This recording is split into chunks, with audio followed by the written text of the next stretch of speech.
The 80s were messed up. Check this out. Why are you hanging out with him? He can't even walk. Yeah? Well, I can. And I'm walking away from you. Actually, let's roll.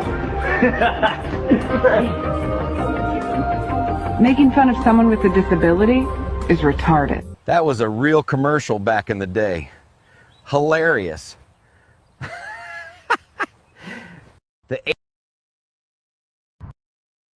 Welcome to the world, little one. Do you have any message?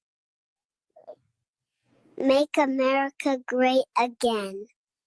Welcome to the world, little one. Do you have any message? Make America great again. That's right. Make America Welcome great to the again, world, little one. That's Do you have any awesome. message? Make America great again. I don't normally show my grandson on stream, but I figured I would show this so everyone could see that he inspires us all to make America great again.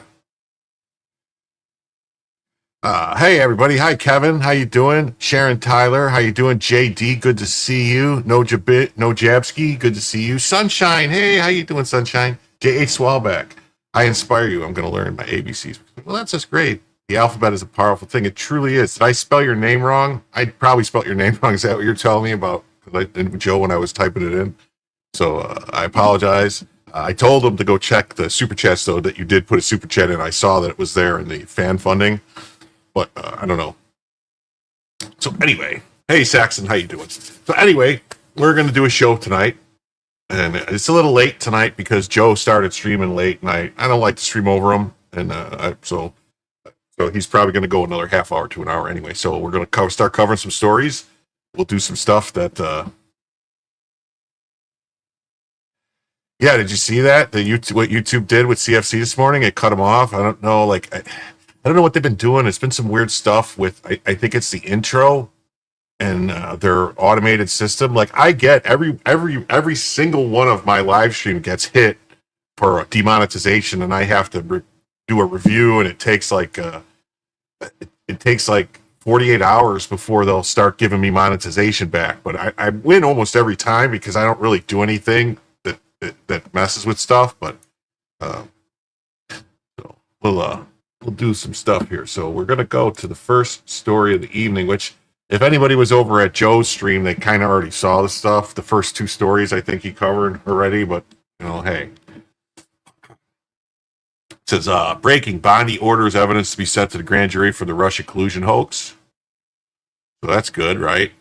And I kind of broke the news over there to on Joe's stream with Joe and let everybody know that, well, it's the Southern District of Florida that has the grand jury. The newly appointed, newly confirmed Southern District of Florida U.S. Attorney, Mr. Quiones.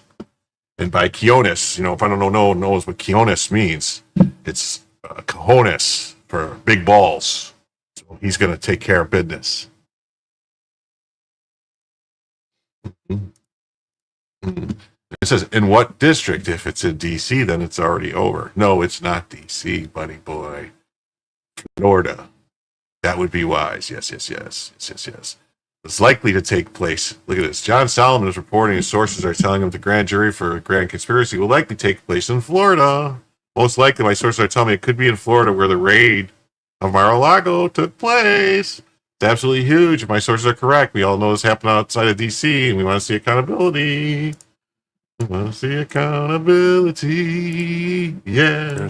This is a major development. We told you last week that Pam Bondi, the Attorney General, had given permission for a strike force to begin. That's a very specific tool the Justice Department uses on major conspiracies. And we told you then we would know it was getting serious when the grand jury jumped into action. We now know that a grand jury will be impaneled. Most likely, my sources are telling me it could be in Florida, where the raid of President Trump's Mar-a-Lago home happened. So that is the very latest. You can check it out at Just News. We're going to have a whole lot. Okay, cool. Oh, look at that. I didn't even say what the goal was, and I already have a $10 super chat from my good friend Julio Scissors, who seems to come through at every show just about. I'm feeling bad. He gives me money every show. He used to be a guest, and now he don't even come on. He just pays me. He don't pay me no more. That's from Running Scared. That was Danny, what was it? Oh, the hell was her name? Billy Crystal and Gary Hines. Yes. So actually there is a goal tonight, which I will talk about. It's which we already know, that $10 super chat will go towards the goal. It will go towards, actually it says it's 1, but we're going to count it to 2 because it's for 15 teal super chats, which are $5 super chats. So it's a $75 goal for the evening to go for an additional 2 hours. So a total of 4 hours, 4 hours, 4 hours, right? 4 hours for $75 or more, you know, whatever. So that 10 will count towards it, definitely. I appreciate it. Yes. Let's back to the story here. Yeah, Venmo, Cash App, Zelle, Super Tips, Super Chats, you know, all that good stuff. PayPal, let's rally. You know, let's get it going. Let's rally. You hate when the target number isn't accurate? Oh, you mean on the top? Well, the target number, they don't really let you do it, Kevin. It's really screwy. Like, I wish YouTube would just let you pick a number, like an actual dollar figure. That would be great. But I guess they want people to actually give a number of super chats, maybe, because they get more money that way, probably, than bastards at YouTube. But I know I can do math in my head. So, and I have to constantly, and if anybody's watching in Rumble, please let me know if somebody actually does a Rumble rant in Rumble chat. We'll see what happens. If anyone does, we'll have to find out. I'll have to keep an eye on that business myself. Someone will have to let me know. Yes. So there's this story. Yes. They effed up more than they realized when they raided Mar-a-Lago. That opened the door for Florida grand jury instead of a rigged DC jury. That's correct. Jonathan Turley says, half of the lawyers in Washington just went under retainer, and it seems like the other half are retaining them. Yes. Okay. Leo says, my rent just got raised, so enjoy the gravy train while you can. Oh, I appreciate it. She doesn't look too good in this picture. I don't know. What's maybe not makeup or something? What are they messing with her? Norm Eisen should be one of the lawyers looking to retain a lawyer. Any lawyer that represents Norm should face disbarment, since that is what Norm and his partners did and continue to do to any Trump-affiliated attorney. If that effing bastard wins, we are all going to be hanging from nooses. You better fix this S. That's what Hillary Clinton supposedly in an email said to Donna Brazile.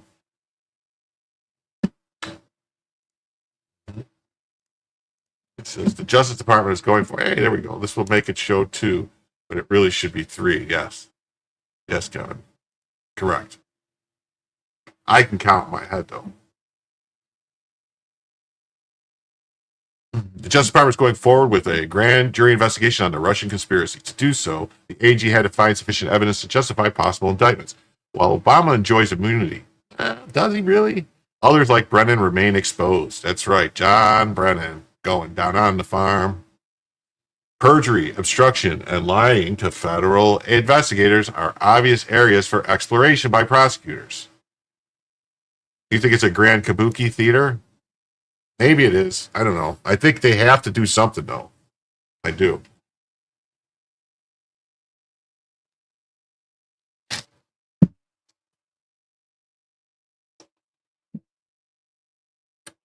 No, that's from 20. That email was from 2016. Hey, Ben Rambler, how you doing? Rambler, how you doing? I hope they have to do something. I mean, to me, it seems like they have to do something. They kind of gotta. We simply do not know much from a one-page letter, including the name of the prosecutor.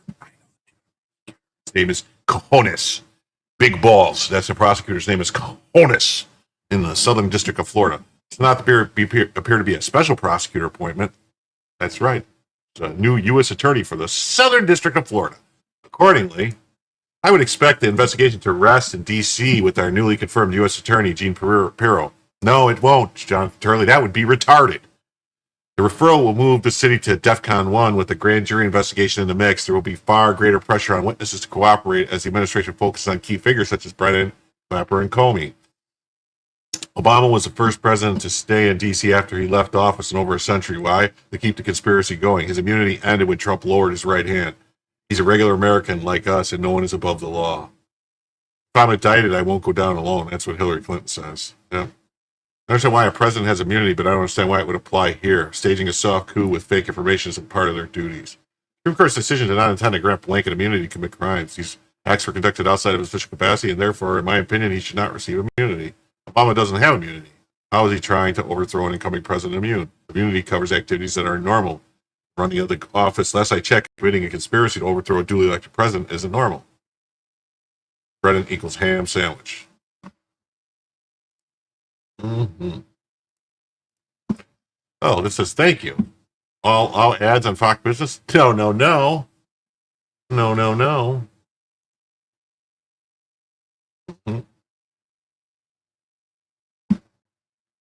Mm-hmm. Let's welcome Congressman Tim Burchett from House Oversight. Congressman, always a pleasure to see you again, and we're glad you're healing from that accident you had where a horse kicked you in the ribs. Wow, I had to turn that up to 600%. We're glad to see you back audio. in action. What do you make of this move for a grand jury to look into the Trump-Russia hoax with possible indictments? And we don't know who's under investigation, but former Obama intelligence officials, including John Brennan, James Comey, James Clapper, have drawn scrutiny for using unverified intelligence. They've been accused of sabotaging Trump and his presidency with this unverified intelligence. What do you think? I want to address this real quick. I think it's very... I would say normally, yes, sensationalism keeps the masses preoccupied with relevant thoughts and stretch the threats of prosecution over 4 years as well. That would work 8 years ago or even in the first Trump administration, but the people now are why, you know what I mean? Like, look at how everyone's getting upset about that the Epstein files are not been released yet and it's only been 6 months. You know, people are not sitting for this stuff. I mean, granted, it's not a lot of people. It's a small cohort of the people that are really upset about everything, but it's a loud cohort, and I have to believe that, you know, like they say, the squeaky wheel gets the grease. So, hey, Marjorie, how you doing? Hi, how you doing? And then Trumpinator with another $5 says, let's get Jim to his goal. That's right, let's get Jim to his goal. The goal tonight is $75. You know, any way we get there. It does say 15 $5 super chats, but I'm doing math in my head, so right now we're at $20. So let's get another $55. It is, right? Yeah, that's math. Good evening, Critter Sitter. Thank you very much for the $5. Clear that they hate Donald J. Trump. and that their efforts were to overturn everything that he's done. Can you imagine? They're against a strong border, energy independence, economic excellence, and America is our enemies once again fear us and our friends appreciate us. Those are the things that those people are against. They're Marxists down deep. They hate our country, and the only way they could see it, and Donald Trump was, he said, they're not after me, they're after you. I'm standing in the way. And clearly President Trump was standing in the way, and they knew it. He's a winner, and he's going to continue winning. And this is what you do. This is justice, Liz. This is justice. And I hope there's a lot of people sweating right now, and I hope a lot of lawyers are getting hired because they're going to need them. Yeah, I mean, so it comes after DNI Gabbard declassified this intelligence, showing former President Obama and his officials pushed a, quote, contrived narrative that Russia helped Trump win, selling it to the American people as if it was fact when it was not. Government reports concluded Trump never helped Russia hack into Democrat emails, never helped Russia push anti-Hillary propaganda with social media bots, or helped Russia hack into the vote and into the election infrastructure. They welcomed Russia's help, but there was no collusion. So how dangerous was this for the American people? Because America suffered for this for years. Oh, it's very dangerous, the attempt to overthrow a sitting president or to divert him from becoming president again at the highest levels of government. Tulsi Gabbard brought the receipts. Anytime she wears that white suit, I know somebody's getting ready to get gutted, and they sure did, and they deserve it because she has the goods. As the young people say, she brought the receipts. And she's a class act, and she'll continue doing very well in that position. And I couldn't be happier for her. But I think America needs to realize there is a deep state. There is a group of people that meet and they revel in our misery. And because they have to be, because Donald Trump is just all. We shall see if no one's above the law. Yes, we shall. For the country and for our economy, for our military, energy independence, the things that we used to take pride in. They hate, and it's clear what their objective was a complete overthrow of this country. Thank you so much, Congressman Tim Burchett. We're glad to see you're back. How are you doing, Jay Lee? In action after your accident. It's good to see you. Now listen. Okay. All right. Hold on. Close this. It says Burchett discusses DOJ preparing to launch a grand jury. Is that it? Is that all it was? Just this? Yeah. Okay. Jump to the next one here. It's not the next story, it's just the next tab. It should be, yeah. This is the NBC News segment on the DOJ opening a RussiaGate grand jury probe. The reporter apprises the viewer that RussiaGate is a distraction, that all Gabbard's claims are unsubstantiated. She reemphasizes there's no evidence to back up the claims, and that all this is politically motivated. Trump just wants to attack his political foes. That's the entire report. The level of deceptive propaganda here is on par with the legacy media did when running the original hoax, and everyone understands why. Let's just see what we got here. Let's just see. Kind of horse cocky. A couple of weeks ago, Hallie, when really the headlines were dominated by the Jeffrey Epstein controversy, and then the president was sort of trying to change the topic very obviously, and in many different venues, was trying to bring up these unsubstantiated claims about the role he argues former President Obama had in the 2016 election and trying to suppress some information that he says would have been damaging if it had come to light. And so then you had the director of national intelligence, Tulsi Gabbard, come to the White House briefing room, come to the podium and try to share some of this alleged new evidence. Well, now you have the Attorney General saying that they're going to try to take that information, which, remember, they had announced a strike force to look into what they call this new evidence and try to evaluate it to see if there could be any potential criminal indictments that they would follow. And the thing that matters here is that this is basically a grand jury investigation that's being launched, but that will happen in secret. This is behind closed doors, and it's completely unclear whether it will yield anything new. It's unclear that we will ever learn. Every grand jury investigation is done in secret behind closed doors. That's how it works, because you don't smear people in the press until you know what's going on. I mean, what is wrong with these reporters? I mean, did they not realize that they were trying to get the grand jury testimony for the Jeffrey Epstein stuff unsealed so people could know what was said behind closed doors? I mean, that's how it worked. I'm really confused. Like, these people claim to be reporters like they know things, if they say just ridiculous statements like this. It's going to happen in anything secret. new about it because it could be under seal, but it really does bear repeating. This is looking into something for which there is no evidence to back it up, and it's really, it seems, a politically motivated move to keep the focus on one of the president's clear political foes and talk about basically anything else. Oh, yeah. Basically anything else. Yes, basically. Yeah. So the reporter has zero facts regarding the matter and is just opining based on her political views. This is what passes for journalism in this day and age. It isn't journalism, it's activism. Zero facts around the disclosures presented. Yeah. Absolutely no interest in investigating any of the claims. They just dismissed them out of hand. Fake news has learned nothing. Operation Mockingbird is at work with this reporter. I'd say unbelievable, but it's the media. Huh? Yes. We got this guy's opinion on the matter. We got Rod D. Martin. Breaking: Trump's DOJ has launched a grand jury investigation into the RussiaGate hoax. You wanted arrests? This is how you get arrests. Brennan, Clapper, Comey, Strzok, Page, maybe even Clinton and Obama. Here's what just happened and what it can mean. Da, da, da, da, da, da, da. Attorney General Pam Bondi has officially greenlit criminal proceedings based on TNI Tulsi Gabbard's referral. She's assigned a federal prosecutor to present evidence to a grand jury. This isn't talk. This is action. Precedent to indictments and arrests. Yes, there will be arrests. Gabbard's referral is explosive. She declassified evidence showing Obama officials suppressed intelligence proving there was no Russian cyber attack on election infrastructure in 2016. Yes. Epstein is a nothing burger, really. I mean, but the whole thing with Epstein is if they have evidence that there was other people that abused kids, like I don't care who they were, anybody who went to that island and abused any of those underage girls, they need to be punished. Their names need to come out. They need to get arrested, and that's that.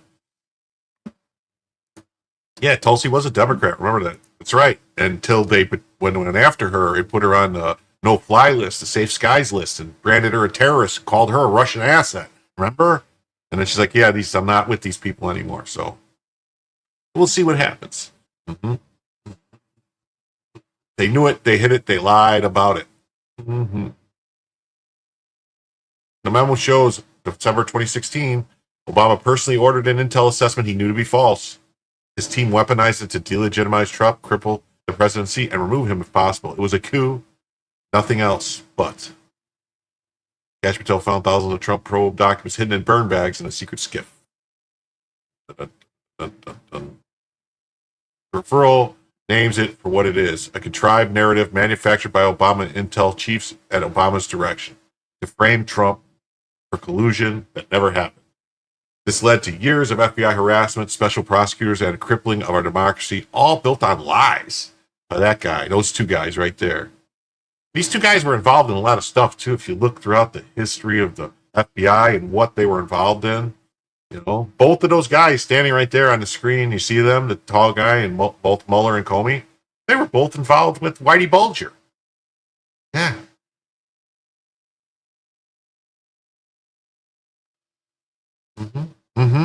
They were both involved in a little thing called PatCon, which if you don't know what PatCon is, well, look it up.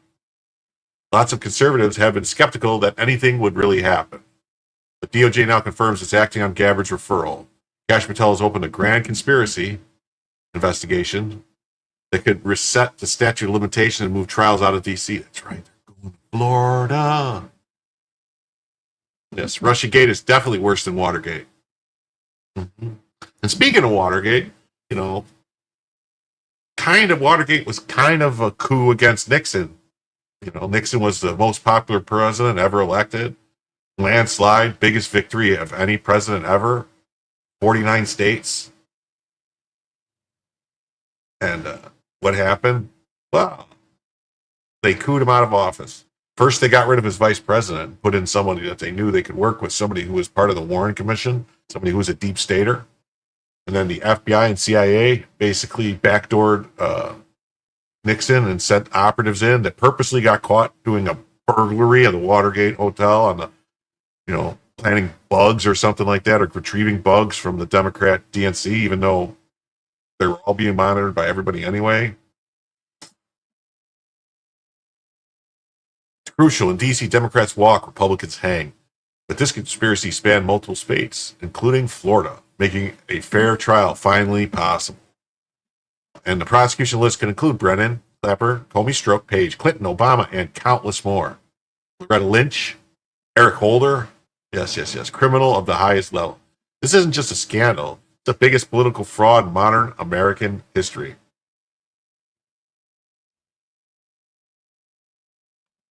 Well, I appreciate that, Wood Dogs, because I try to give Super Chat. It won't let me on my computer or iPhone. I haven't tried my iPad yet. I'm trying. Well, I appreciate the effort. Just you being here is good enough for me. The biggest political fraud in modern American history. They tried to rig 2016 after it was over. They lied to the FISA court. They smeared Trump for years. Now, finally, they may be held accountable. Yes. Maybe Adam Schiff could be charged with something. Wouldn't that be just swell? I told you this time it was different. Oh, I hope so. Trump's new dream team has acted together, and the long-awaited justice is finally coming. Justice is coming. Without a grand jury, that wouldn't happen. Now we have one.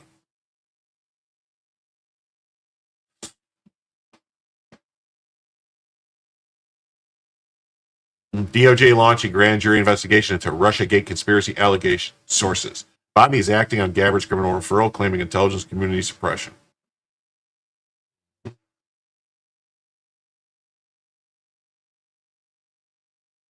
Attorney General Pam Bondi directed her staff Monday to act on the criminal referral from Director of National Intelligence, Tulsi Gabbard, related to the alleged conspiracy to tie Donald Trump to Russia, and the Department of Justice is now opening a grand jury investigation into the matter. Fox News Digital has. I don't know, should we try this? Should we try this and see what happens if they're going to screw me again? Dinner's easy tonight. Wings to go. We got boneless buffalo wings, garlic parmesan, sweet chili. Sweet chili? Wow, Golden Corral. I think I should get paid by Golden Corral for running this ad. Wings since before you had teeth. It's easy to forget how outrageous all of this is, so we thought we'd highlight the biggest revelations, starting with what the Director of National Intelligence was saying back then. Right after the election, DNI James Clapper wrote the following on December 7th of 2016. Quote, "We assess that foreign adversaries did not use cyber attacks on election infrastructure to alter the U.S. presidential outcome this year. We have no evidence of cyber manipulation of election infrastructure intended to alter results." Fast forward to 2019, and Clapper was singing a different tune after then Attorney General Bill Barr said the Trump campaign was spied upon. I thought it was both stunning and scary. I was amazed at that and rather disappointed that the Attorney General would say such a thing. He just has a feeling that there was spying against the campaign. We're losing sight here of what started. They did spy on the campaign. Everybody knows this. They got FISA warrants. They could do 2 hops. They went to Carter Page. They spied on the entire campaign. They spied on Trump. They listened to phone calls from Trump Tower. Everybody knows this is true. All this, and that was the Russian meddling, the Russian interference in our election process. And the Russians pose a profound threat to this country. So you see, he lied. That guy needs to go to jail.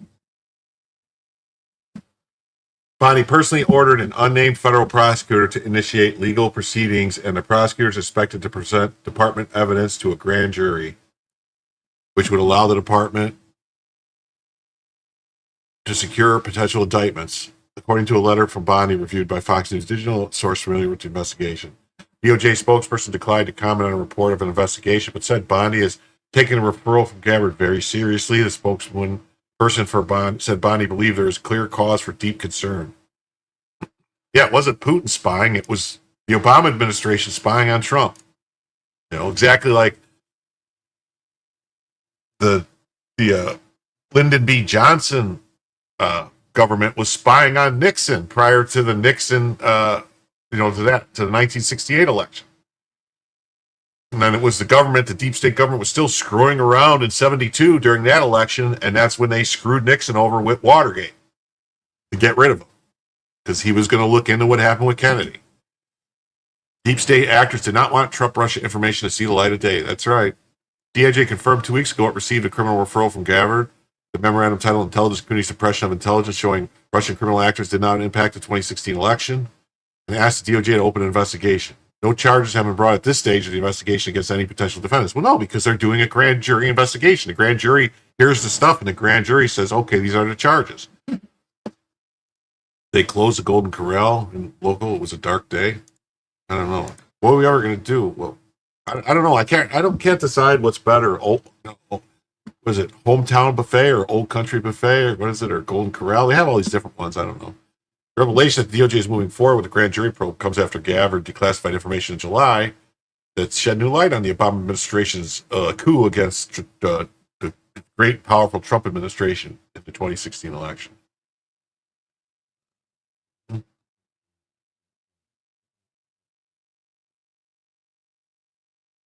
Former President Barack Obama and his intelligence officials allegedly promoted a contrived narrative that Russia interfered in the 2016 election to help President Trump win. Well, everybody knows it's a contrived narrative. It's not allegedly a contrived narrative. Selling the American people as though it was true, it wasn't. Among the classified material was a meeting record revealing how Obama allegedly requested his deputies to prepare an intelligence assessment in December after Trump had won the election that allegedly detailed the tools Moscow used and the action it took to influence the election. The intelligence assessment stressed that Russia's actions did not affect the outcome of the election, but rather were intended to sow distrust in the democratic process.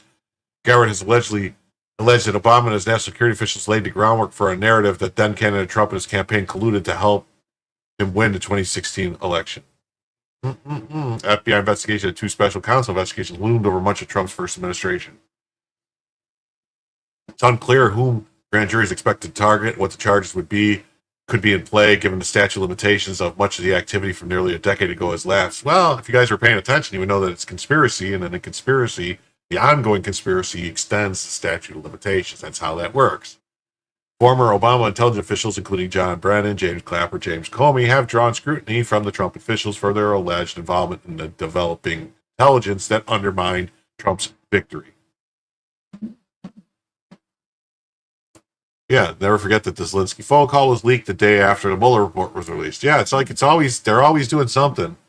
You know, and personally, I think those Ukrainian traitors, can't even think of their name, what their names are now. The Vindmans, both of them should be sent to Ukraine, kicked out of the country, because they're not Americans, they're traitors. They care more about Ukraine than the United States. They should go. Goodbye. That's my opinion, personal opinion.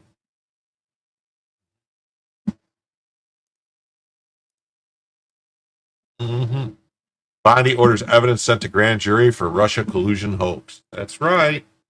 That's right.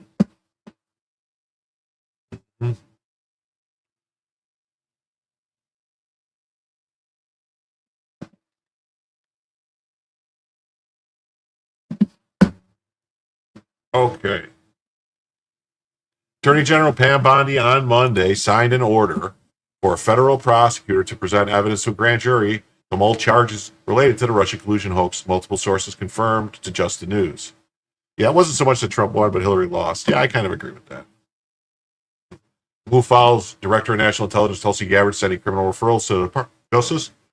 The convening of a grand jury does not guarantee the filing of charges. Rather, it's the job of the grand jury to recommend charges if they believe sufficient evidence exists to justify a prosecution.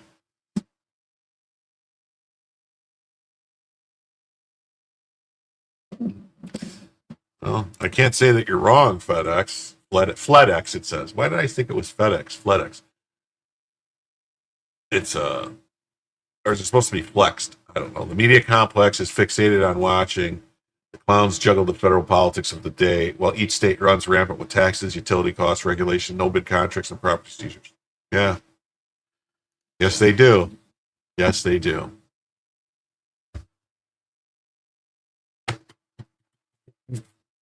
Gabbard in July stated that she had sent evidence to DOJ related to the U.S. intelligence officials are allegedly politicizing intelligence connected to the Russia collusion investigation, calling the matter a treasonous conspiracy. No, as far as everything I could see and what I've heard, the grand jury is in the Southern District of Florida. And the U.S. attorney is a guy by the name of Cojones, which means balls. Go, just take that for what you will.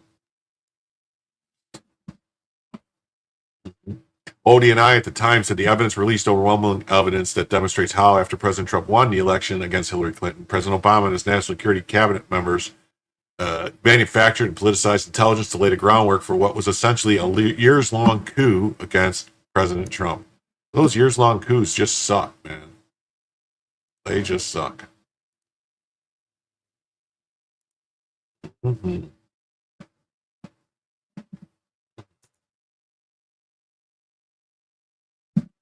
That's Sydney Sweeney. American Eagle stock surges after Trump lauded Sydney Sweeney ad campaign. Yeah. Yeah, when you pick a guy named Cajones, like, remember, do you ever see the movie called Heartbreak Ridge? When he comes by and he says to this guy, whatever, Ajax, or, and he talks to all the guys, different guys' names, and he gets to the guy and he says, Cajones? And he goes, Cajones. Okay, Cajones. I gave you a Rumble rant. Oh, okay. Let's see what that is. I'll go over there and look right now. You have to let me know. Yes, $5. Yes, this is what we voted for. Costa Rican expat. Thank you very much. We will see if no one is above the law.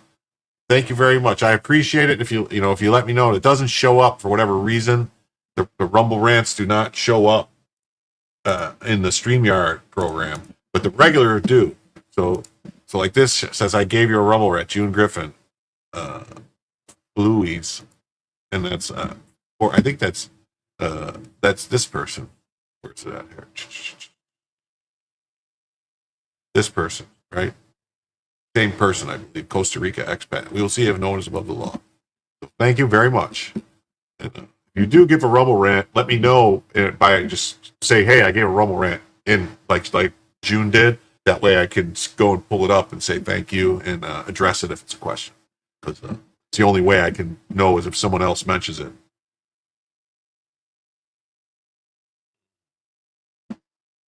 Yeah, Target says 3, but we're at 5. That's correct.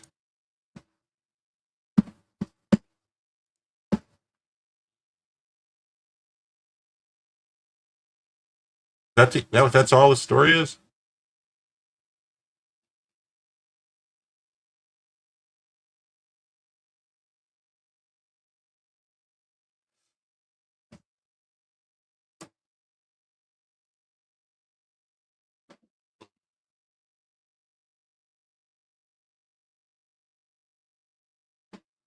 What is going on here? No, what is going on here? Get out of here.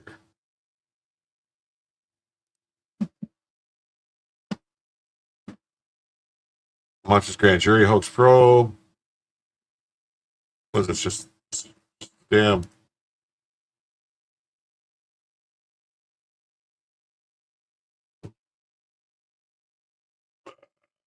Okay.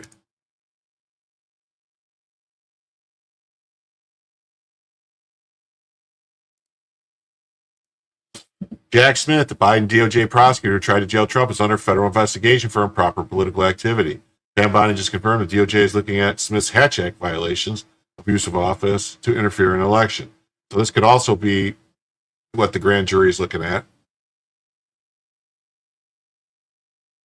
The facts are damning. Smith indicted Trump just months before the primary voting began, demanded a January 2nd trial date just 2 weeks before Iowa, gave Trump's legal team 6 months to review 13 million pages of evidence, ignored DOJ's 60-day election rule, all by design. Yeah. This guy's going to have problems, I think. Senator Tom Cotton blew the whistle. He wrote, Smith's conduct was not normal or justified unless his real purpose was to influence the election. He called for a federal investigation. Now that an investigation has been opened. Let's be clear. Smith dropped both cases right after Trump won in November 24. Then he quietly resigned. The same man who claimed Trump was a threat to democracy just walked away. Or maybe he achieved what he was hired to do. Smith was appointed by Merrick Garland. Garland reports to Joe Biden. And Smith's entire mission was launched after Trump announced his 2024 run. It wasn't law enforcement, it was lawfare. It may have been illegal. But yeah, because I don't think Merrick Garland has the authority to appoint a special prosecutor. The Office of Special Counsel has jurisdiction over political misconduct by federal employees. It can fine, sanction, or disqualify Smith and refer findings to other agencies. It's not a mere slap on the wrist. This isn't just about Jack Smith. It's about the entire weaponized bureaucracy that tried to rig an election by targeting its political opposition. You know, like a third world regime would do it. Now that Trump is back, accountability may finally be on the horizon. Yeah, remember when Joe Biden did this red thing, talking like this stuff? This was insane that they did this. It was just literally insane.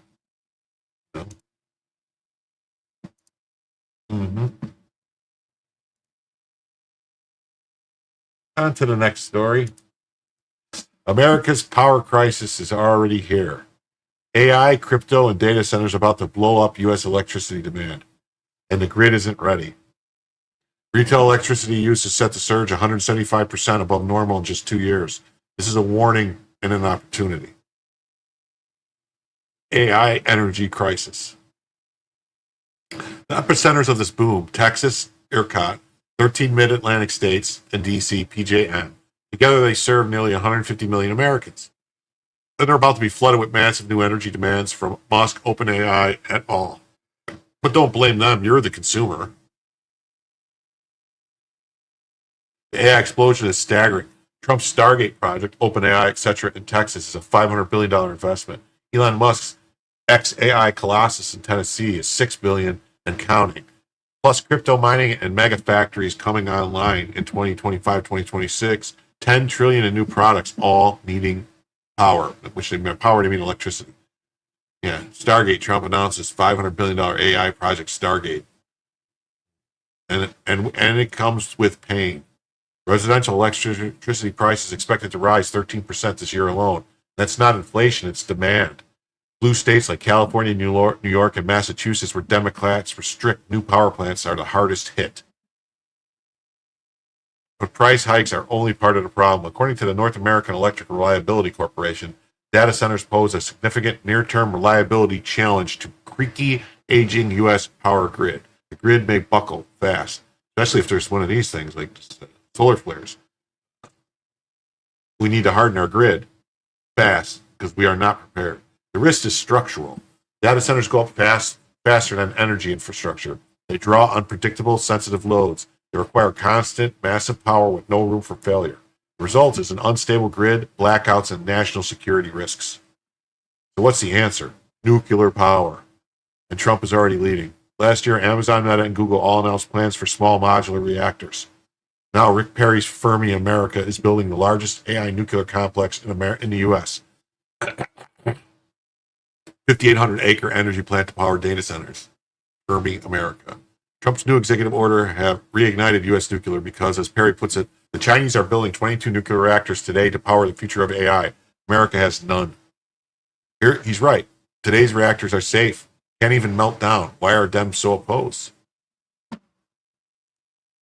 Yeah, I have 5 reactors on there, so that way I can just circumnavigate the globe multiple times without having to refuel.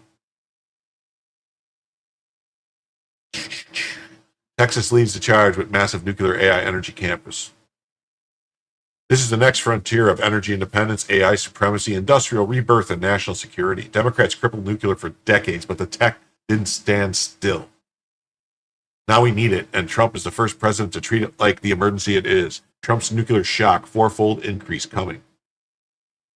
Now, there may be a technological fix for the incredible power hunger of some of these facilities. High-temp superconductors could greatly reduce power needs, but not tomorrow. And also, doing that will spike demand for things that use power. Superconductors are poised to solve economic. Bottom line, AI is booming, electricity demand is surging, our grid is not ready, and China is racing ahead with nuclear. Well, that's right. The Earth grows. It's always ever expanding, the Earth. That's why you need nuclear power, so that you can make it all the way around. The Trump vision, nuclear-powered, industrial-dominant, energy-secure America, isn't just smart, it's urgent. We need 3 times more electricity to lead AI. On to the next story. So what do we think? We definitely do need more nuclear power plants, but we need to fix our grid. There's a lot of stuff that has to happen. So that we can be more resilient in case there is a solar flare or some kind of micronova or any type of, issue from space that can cause our grid to go down. Or let's face it, EMPs, Any type of nuclear exchange could cause major problems.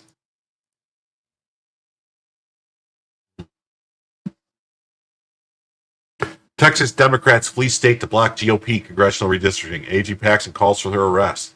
Time to deputize a posse, Hoss.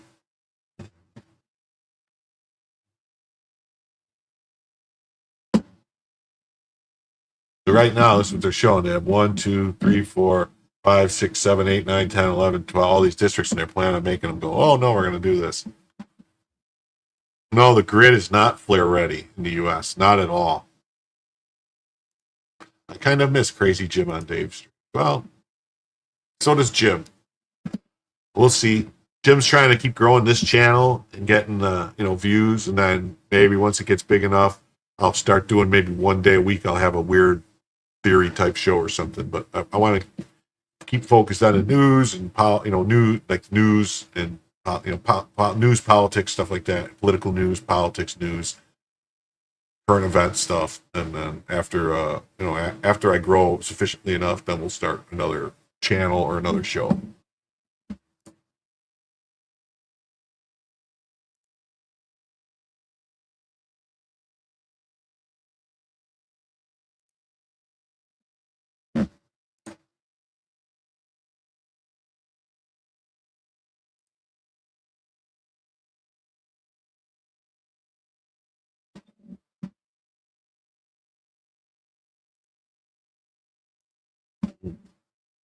The growing Jim, that's right.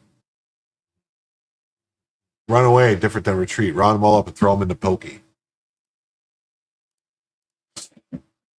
Texas Democrats flee state to block GOP congressional redistricting. AG Paxson calls for their arrest.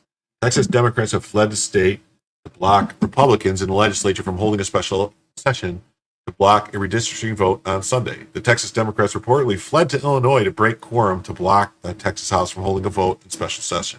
The new congressional map will add 5 GOP House seats. Texas Democrats pulled a similar stunt back in 2021.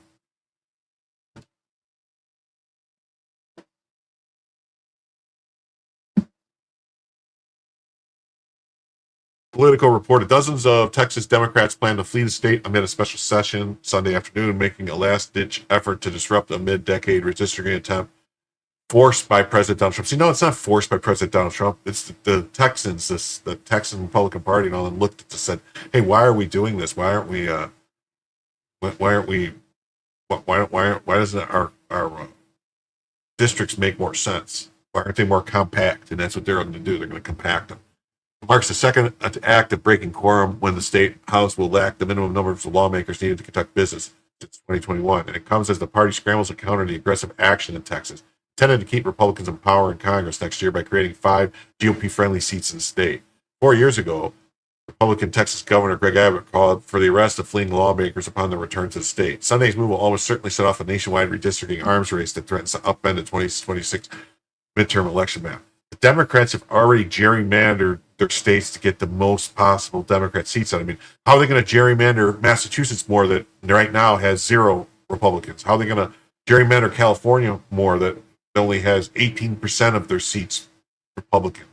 How are they going to gerrymander New Hampshire when it has 0? How are they going to gerrymander Maryland, which has none? How are they going to all these states that have 0 Republicans, yet they're going to somehow gerrymander more? Illinois gerrymandered away 4 Republican seats. Illinois went from having 7 Republican seats to only having 3.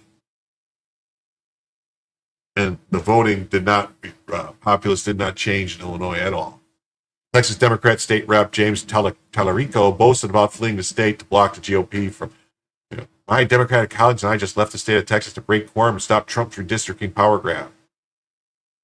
Trump is trying to rig the midterm elections right before our eyes. It'll have to come through us first. Well, he's gonna, James Tallarico. Big dork. Trump is trying to, yep. Texas Attorney General Ken Paxton calls for their arrest. Texas Democrats in the Texas House who try to run away like cowards should be found, arrested, and brought back to the Capitol immediately. We should use every tool at our disposal to hunt down these who think they are above the law. Well, we'll see what happens. This was interesting too. It says obstruction. I wonder who paid for the Texas House Democrats' private jet. Is it weird Democrats always charter private jets when they flee the state? Also, did all 57 Democrats actually go to Chicago? The jet only has 52 seats. Who didn't go? Who paid for the Texas House jet? Democrats' private jet. Texas Democrats chartered an Embraer ERJ 170-100LR, a 52-seat regional jet from Commuter Air LLC on August 3rd. The charter from Austin Bergstrom to Chicago Air costs approximately $45,000. Why do Democrats always need a private jet when they flee the state? Interesting. Interesting to ask the question. It really is.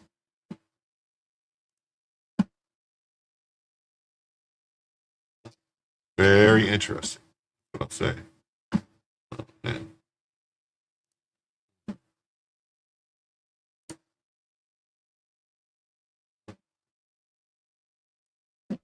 Oh, Trumpinator with another 5 says, Jim, they use the illegals in order to gerrymander board districts.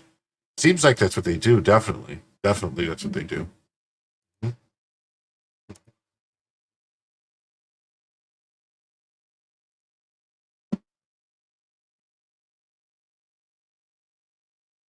Oh, not board, more districts. I thought you were talking like school board districts and other stuff like that, like maybe the election boards or something. I didn't know what you meant.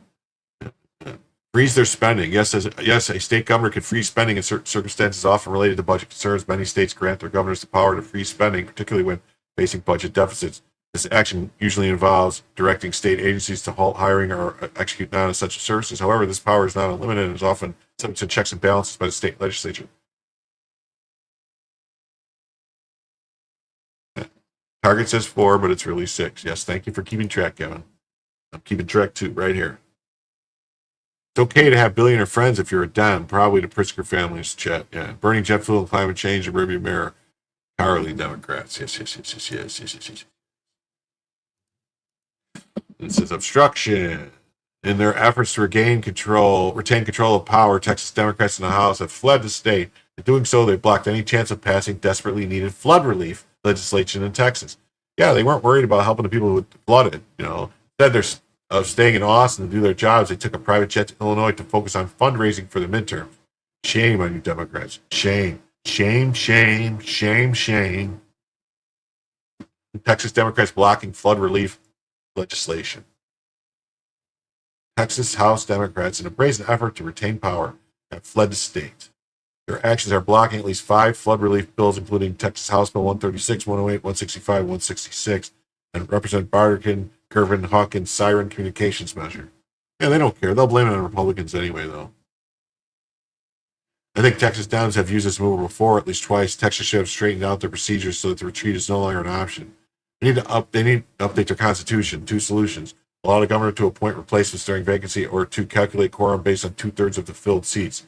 Don't count vacant seats. They did not flee. They have no power. Oh, yeah, they do. Texas House Democrats selected the Speaker and control the legislative agenda last session. They have a lot of power. Mm-hmm.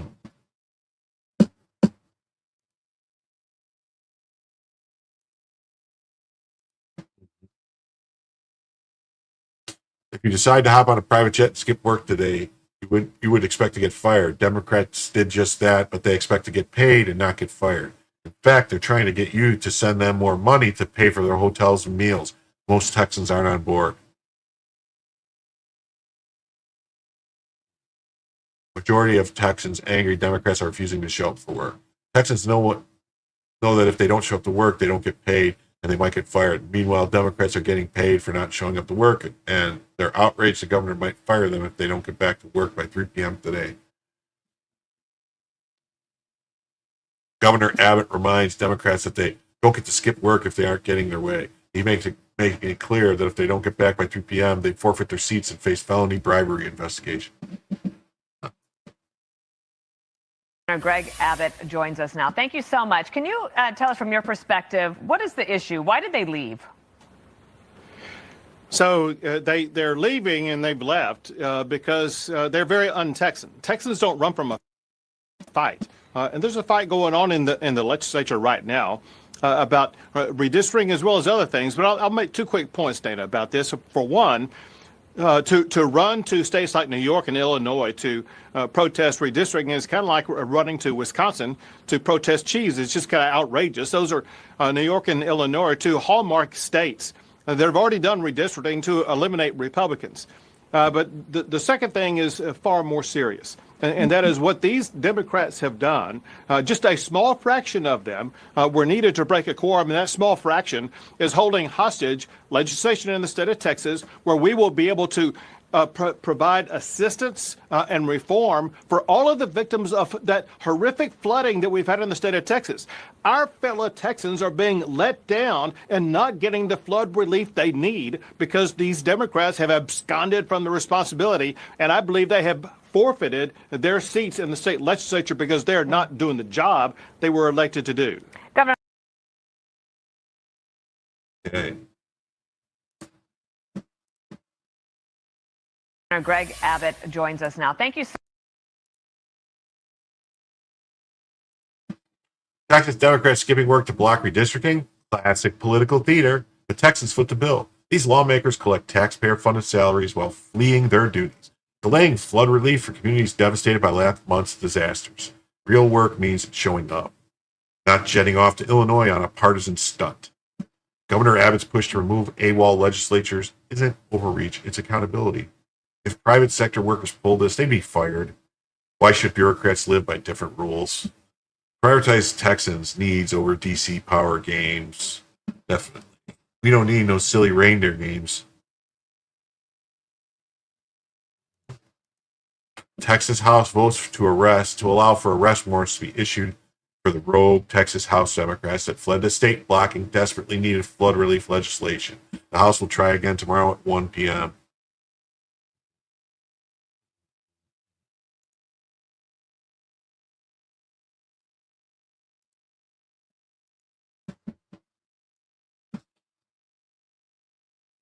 Running from democracy. Democrats that deny quorum in Texas must be arrested.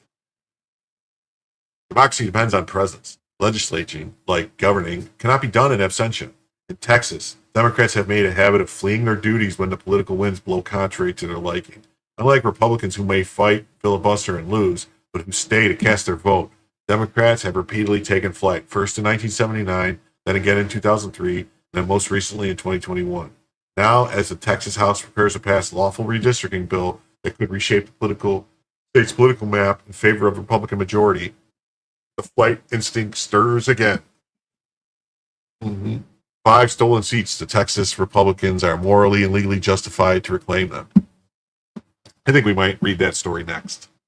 The Democrats' tactics is neither brave nor noble. It is sabotage disguised as protest. It should be met not with applause but with arrest. This is not hyperbole, nor is it partisan overreach. It is the plain reading of the Texas Constitution, which provides the House head the power to compel the attendance of absent members in such manner and under such penalties as each House may provide. That authority was affirmed by the Texas Supreme Court in 2021, which concluded that if legislators are sufficiently motivated to resist the quorum-forcing authority, it can only be effectuated by personal compulsion. And what if physical compulsion?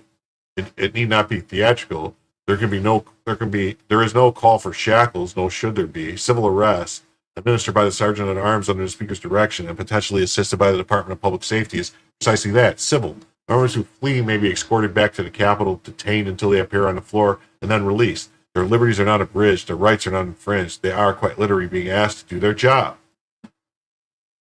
Consider the precedent. 2003 Democrats fled to Oklahoma and New Mexico to block a redistricting plan. In 2021, 52 Democrats boarded a charter flight to Washington, D.C., martyrs with selfie sticks in a failed attempt to block voting reform. In both cases, warrants were issued. In both cases, law enforcement pursued them. In both cases, nothing came of it. Why? Because the enforcement lacked teeth, the Speaker lacked resolve, and the media praised the spectacle as a principled stand rather than dereliction of duty.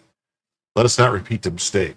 Let us not confuse the act of disappearing with courage, nor the abuse of quorum rules with strategy. Legislative majorities exist for a reason. And while majority parties retain rights, those rights do not include dissolving the legislative process by disappearing across state lines. This is not dissent. This is sabotage. Listen, all y'all, it's a sabotage. The irony, of course, is that these theatrical flights, the accomplish very little. Redistricting is lawful at any time in Texas. There is no constitutional prohibition on when it may occur, and there is nothing illegal, immoral, even unusual about using redistricting to consolidate partisan advantage. Democrats do it in Illinois. They do it in Maryland. They have tried it in New York. Republicans do it too. This is politics. It's not sainthood. So why flee? Because fleeing creates drama, and drama attacks donors. Only need one recall. One need only recall the 2021 incident to see the game. Democrats tweeting from their DC hotel rooms, holding press conferences, hosting Zoom calls, launching fundraisers. They were not escaping tyranny. They were cultivating a narrative built for MSNBC, not Texas voters. What is the proper response to this sort of behavior? Arrest. Not punitive, but procedural. Civil arrest is a mechanism designed to enforce quorum. It is the legal answer to legislative cowardice, and it should be used. The Speaker must not hesitate. Upon motion, a call of the House can be ordered. Civil arrest warrants can be signed. Sergeant at Arms can be dispatched. If necessary, the Department of Public Safety can assist. If the members are still in Texas, they can be detained. If they flee the state before the warrants are issued, let them try. The optics will not favor them. Let us be clear. This is not criminal enforcement. The Texas Constitution protects legislatures from arrest during session, except in cases of treason, felony, or breach of peace. This protection does not extend to civil enforcement for quorum. That protection ends the moment a member refuses to appear for duty. Should members resist arrest or defy lawful orders, additional penalties may follow.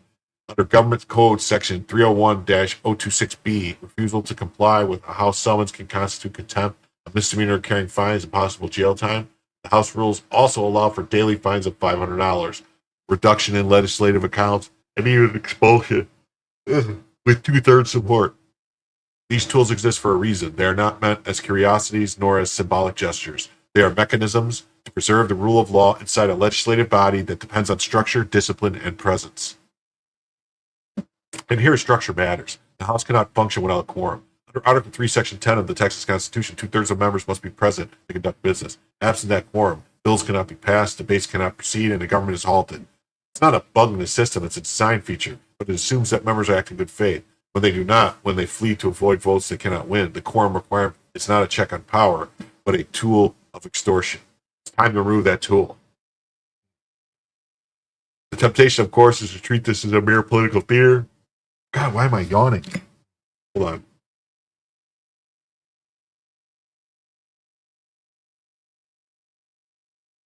Something to be mocked, perhaps, but not seriously addressed. That would be a mistake. The danger in such acts is not merely their ineffectiveness.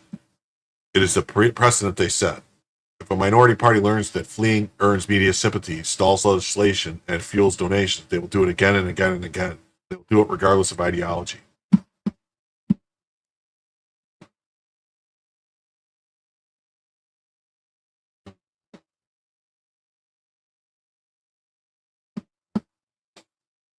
Let us affirm a simple principle. If you hold office, you must show up. If you refuse, the sergeant of arms will find you. If you hide, law enforcement will search. If you flee, you will be returned. That is the compact of self-government.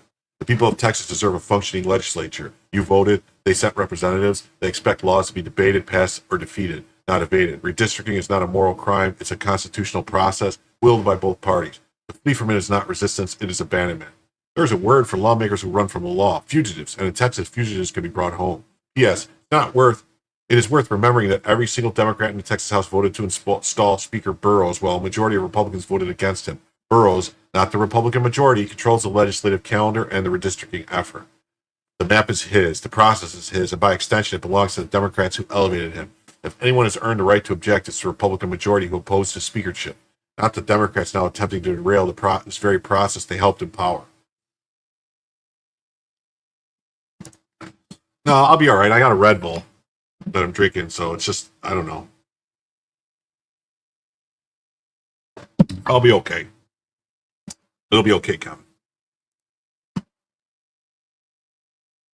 Oh, okay. Well, have a good night.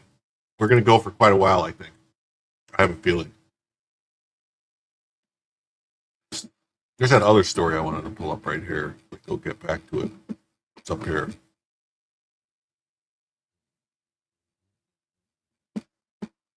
Oh, Base Jim. Thank you, J-Rock. This one.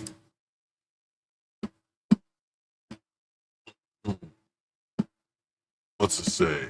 5 stolen seats. Texas Republicans are morally and legally justified to reclaim them. It's often said that democracy is messy, but the mess, it turns out, has rules. Mid-decade redistricting, particularly in Texas, is one of those rules that, though inconvenient to some, rests squarely within the bounds of constitutional authority and moral legitimacy.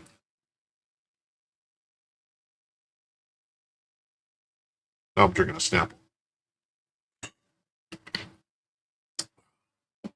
The cries of corruption now emanating from national Democrats, editorial boards of progressive think tanks are neither new nor persuasive. They are, in fact, evidence that Texas legislature is doing precisely what the framers intended, exercising plenary constitutional authority to regulate congressional elections in a manner consistent with both law and democratic accountability. The Constitution is not ambiguous on this point. Article 1, Section 4, the Elections Clause, gives states legislatures the power to determine the time, place, and manner of holding elections for senators and representatives, unless Congress chooses to act otherwise. The Supreme Court has made clear in Rucho v. Common Cause that the partisan gerrymander is not just legal, but fundamentally a political question outside the reach of federal courts. In Chief Justice John Roberts' word, partisan gerrymandering is not unconstitutional, and the court does not possess the authority to reallocate political power between the two major political parties. It's non-justiciable. But even before Rucho, the precedent was settled in Routh versus Jubelier. Justice Scalia wrote that no judicial manageable standard exists for determining when political influence in redistricting goes too far. The court has refused repeatedly to intervene in cases where district maps were challenged solely on the grounds of political bias. The lesson, the act of drawing maps with political consequences is, in and of itself, a political act entrusted to political actors. Some critics concede the legality, but claim the practice undermines democracy. This argument is especially odd when applied to Texas, where current district lines leave at least 5 Republican majority districts in Democrat hands. If elections are to be representative, then surely maps should be reflect political reality. What moral principle obliges Republicans to leave control of these seats in the hands of Democrats? Why do they call it gerrymandering? Is it like jerry-rigging? Did Eisenhower coin a term? No. There was a guy in the 1800s whose last name was Gary, G-E-R-R-Y.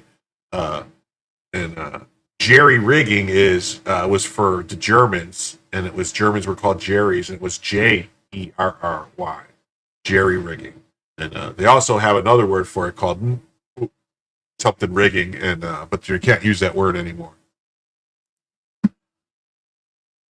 If elections are to be representative, then surely maps should reflect political reality. Particularly when those seats are a result of outmoded or ill-conceived districting. When a legislature is elected to govern, that includes the power to draw maps that comport with the electoral will of its constituents. Historical precedent supports this logic. In the League of United Latin American Citizens versus Perry, the Supreme Court upheld Texas' 2003 mid-decade redistricting, which replaced court-drawn maps with new ones crafted by the legislature. The decision clarified that there is no federal prohibition against redrawing congressional maps mid-decade. In fact, the court affirmed that such redistricting can occur whenever the legislature deems it necessary, provided basic requirements such as equal population and racial fairness are maintained.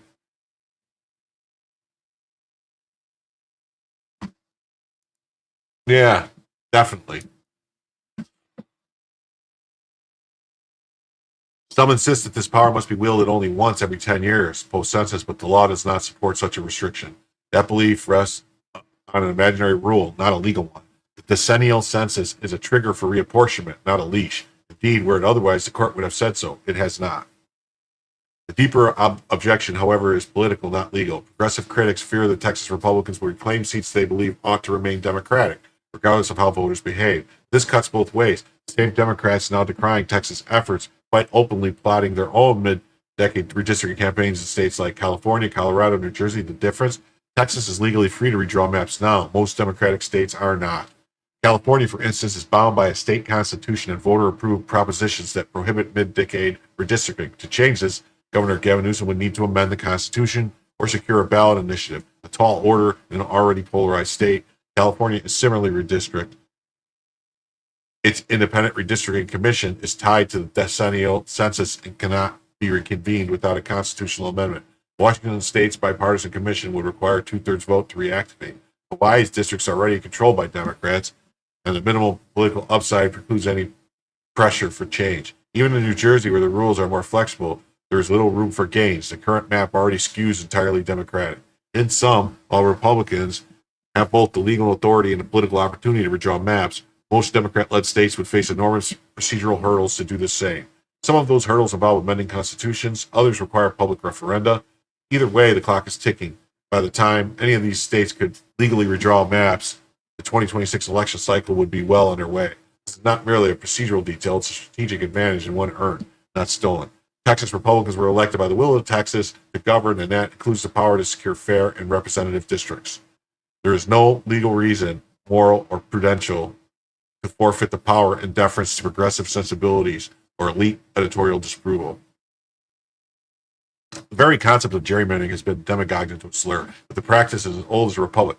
Patrick Henry once tried to redraw Virginia's districts to block James Madison's election to Congress. Governor Elbridge Gerry, whatever, geez, here it is right here, infamous salamander-shaped district in 1812 gave rise to the term itself. The practice has always existed because the founders intended for it to exist. The political branches drew maps. The voters judge the results. And voters do judge. What critics miss is that gerrymanders are not permanent. They are not self-sustaining. Demographic shift, political tides change, voters adapt. A map that advantages one party today can be undone by an electoral wave tomorrow. Indeed, history shows that supposedly bulletproof gerrymanders often collapse under the weight of political dissatisfaction. This is also a principled reason to draw politically favored districts. Clarity. When districts are drawn to reflect political communities, voters get representation that aligns with their views. When they are spread too thin, they get moderation masquerading as centrism. Politicians with no constituency and no conviction. The result is not compromise but confusion. By contrast, a well-crafted district can produce representatives who are responsive, accountable, and ideological coherent. That is not anti-democratic. That is democracy working as intended. Moreover, legislative control over redistricting promotes accountability. If voters dislike the maps the representatives draw, they can remove them from office. That is the essence of representative government. By contrast, when courts or unelected commissions take over, voters are left with very little recourse. Who do you blame for a bad map drawn by an anonymous bureaucrat? Yeah, who do you blame? The left now warns of Republican power grab, but one might just as well describe their opposition as an effort to freeze maps in place before the will of the voters could be expressed.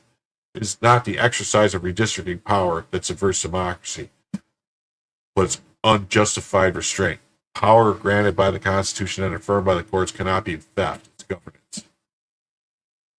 Here's a final point. Texas, like all states, deserves a congressional delegation that reflects the political character of the electorate. Not perfectly, not mathematically, but directionally. The current maps fail that test. They underrepresent Republican voters in a state that cycle after cycle delivers Republican victories at a statewide level. The imbalance is not justice, it's distortion, and it ought to be corrected. Redistricting is not a scandal, it's a signal that voters are paying attention, majorities matter, and that elections have consequences. If Democrats wish to alter Texas's political trajectory, they are free to persuade, to organize and win elections. What they may not do is deny the legitimacy of the opponent's victories, nor the tools those victories unlock. Texas has the right to redraw. More than that, it has the duty. The people spoke, the legislature listened. The maps will change. This is not tyranny. This is representative government doing what it's designed to do. That was pretty cool, right? Pretty cool article. All right. Says the Texas House Democrats' obstruction isn't just political theater, it's actively sabotaging flood relief for communities drowning in bureaucratic paralysis while they grandstand S-1545 repeatedly Flooded Communities Preparation Act highlights the urgent need for accountability in disaster-prone areas. Instead of addressing the real crisis, these lawmakers prioritize partisan gains.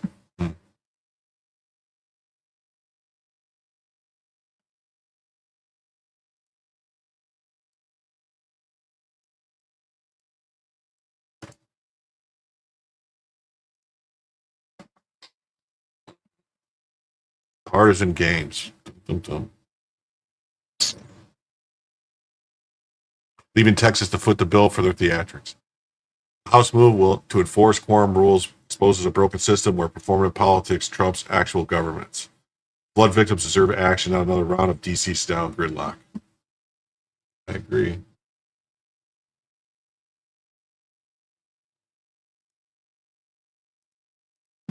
What the heck? The Texas Democratic lawmakers were given a dedicated $40 million jet that costs $15,000 per hour or more to rent. They raised the funds and are having their trip orchestrated by out-of-state actors, remove them from office and investigate them for bribery. All this was done to break quorum in the Texas legislature to block a vote on redistricting. They're like, fight the power, communism wins. Who gave him the jet? Someone needs to dig to find out. Felony bribery. And we got this Governor Kathy Hochul. Brave public servants from Texas are taking a stand against Republican power grab unfolding in their state. They're fighting back on behalf of millions of Americans being crushed by tariffs, denied food and health care, and silenced by the GOP. Proud to have their backs. That's what she's saying. But they gerrymandered Republicans out of seats in New York, too. So these people are all hypocrites.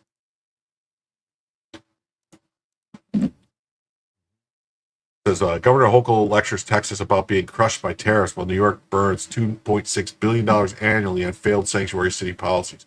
Real power grab, Democrats fleeing their duties to block H.R. 5108's national security tariffs that protect U.S. manufacturing from China's economic warfare. Texas Democrats abandoned flood relief efforts to grandstand about measures securing America's jobs and supply chains.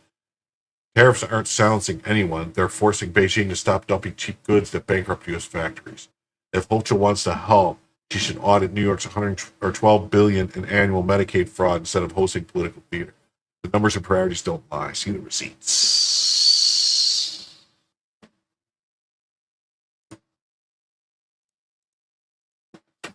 New York Governor Hochul just demanded the state's independent redistricting commission be disbanded so she could gerrymander the states for Democrats. And they want Republicans to stop. I'm tired of fighting this fight with my hand tied behind my back, she says. We're sick of being pushed around. Every red state must go. Now, where possible, redraw. What? Yeah, Trump in here. Every district in each state represents approximately 750,000 people, whether citizens or not. I mean, that would be one way to solve gerrymandering, is to lower the district size to closer to what it was supposed to be. Like, I think when the Constitution was first ratified, it was like 30,000 or 35,000 people was a congressional district. So, now it's 20 times that high or whatever. Yeah. So, I mean, it should get back to closer, like maybe 100,000, 150,000, but that's it. It needs to get, because your representative is supposed to be easy for you to reach. It's supposed to be someone you can contact and talk to about your problems. It's supposed to be every person, your congressman is supposed to be your person in the government that you can talk to, that you can get your representation from, that you can get your problem solved, if there is one. And so having 750,000 people all have one congressman is not so, because how can the congressman talk to all those people in 1 year or 2 years? They can't.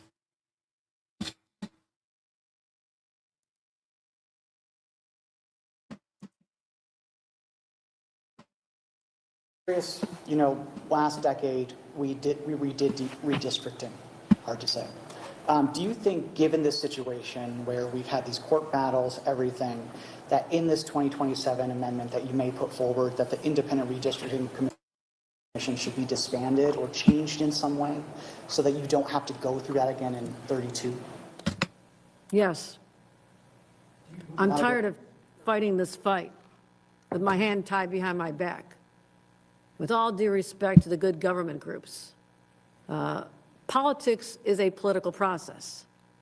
And to think that we're going to do this with a purity test and make sure it's completely fair to everybody involved, the reason we are able to draw the lines because we're Democrats, because the majority of the state. Hey, everybody that just joined from Joe. How you doing? And when we say that we cannot use that power to its fullest. If you're new here, please hit the like button. Please subscribe to the channel if you haven't already subscribed.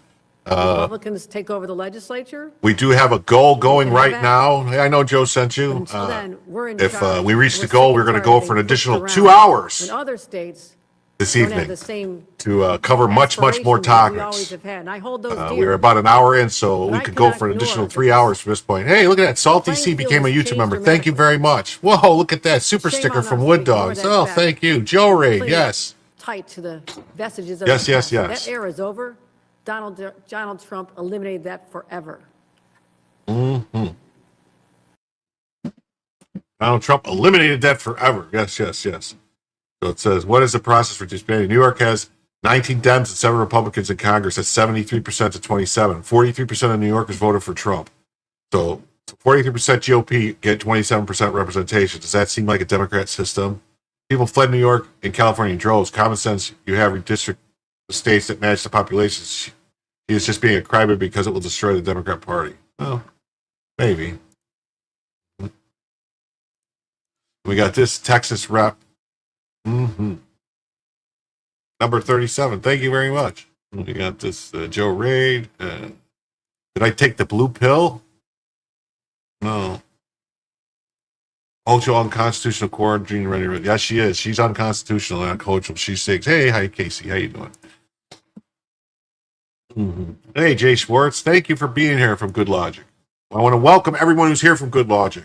They're here at Jim Tells You. What we try to do every night is we try to just tell you the news that we've seen, that we've collected. Jim Tells You. Jim spends all day running around collecting news stories and articles, and I pull them all together.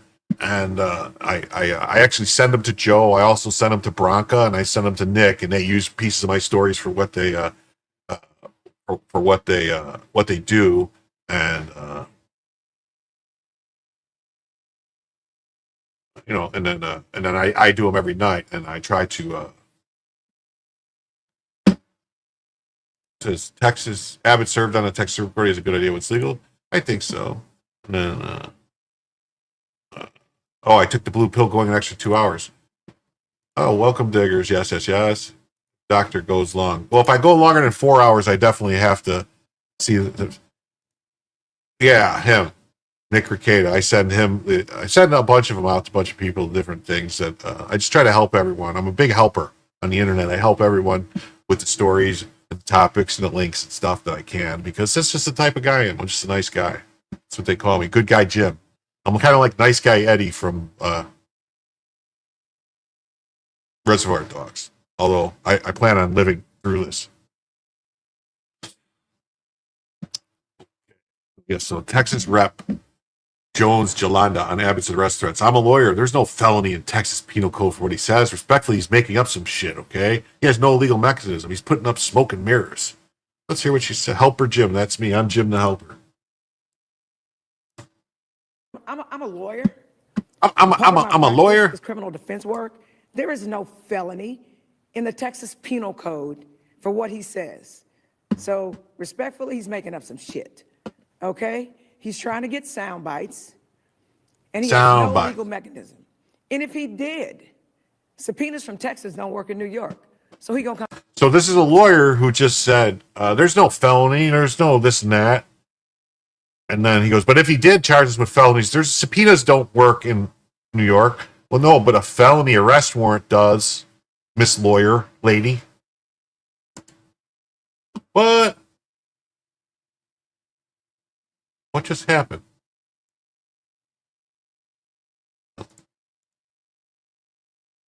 Come get us how? Subpoenas in Texas don't work in Chicago. He's gonna come get us how? So let me be clear. He's putting up smoke. Felony arrest warrant. And I'm hopeful that the media doesn't follow that. I will also say this: I'm a lawyer. I'm a lawyer. I'm a lawyer, and I'm gonna tell you that a subpoena, well, an arrest warrant is different than a subpoena, lady. A lawyer should know that. Texas House can issue a civil arrest warrant for quorum under Article 3, Section 10 of House Rule 5, despite no criminal felony. Practical enforcement outside of Texas is challenging, but legal basis within Texas is strong. Well, they can do what they can do this thing called, they have this group in Texas, I don't know if you guys have heard of it, called the Texas Rangers. They can send the Texas Rangers to go get them, bring them back. You know, they say one riot, one ranger.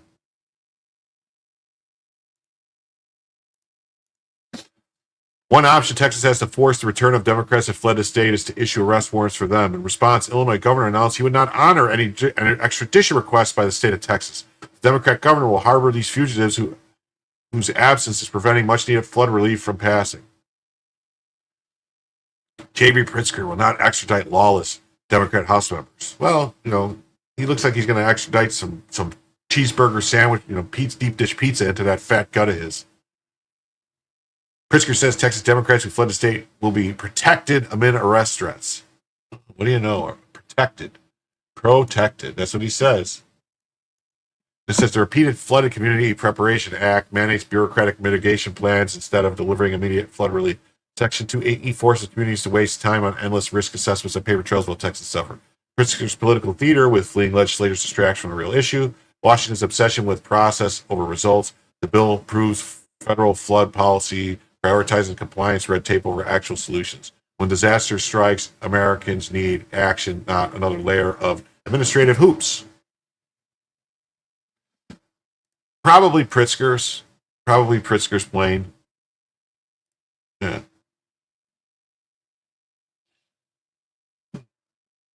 Emails that are answered can also mean a sign of residence if they can show that all communications received in Illinois by Texas for 30 days can be deemed residency. They cannot hold office in another state if they respond to emails and it has been 30 days in office as the result. Yeah, that's what they could do is they could say that if they refuse to leave, if they stay in Illinois for over 30 days, they can say that they lost their residency. Because technically, if you're in a state for longer than 30 days, you have to change your driver's license. Right? Something like that, maybe? Or is it 90 days?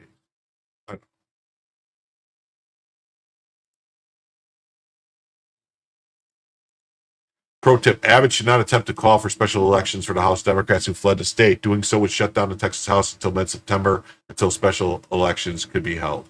They would be able to return to Texas and run for office again. Instead, we ought to force them to remain in hiding until next year, call their bluff, post law enforcement at each of their homes, and arrest them if they attempt to sneak back into the state.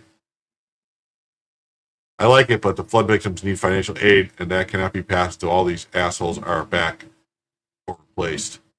I think the fastest way forward is to call their bluff. Everything else could take longer. It would force face punishment. Each day their MRI could cost them $500, and they can't just go back to their day jobs since Johnny Law will be looking to arrest them, so they have to stay in hiding. Well, I guess they could try to fly to California. They could just keep going. They could do that if they're smart enough to go from state to state to state.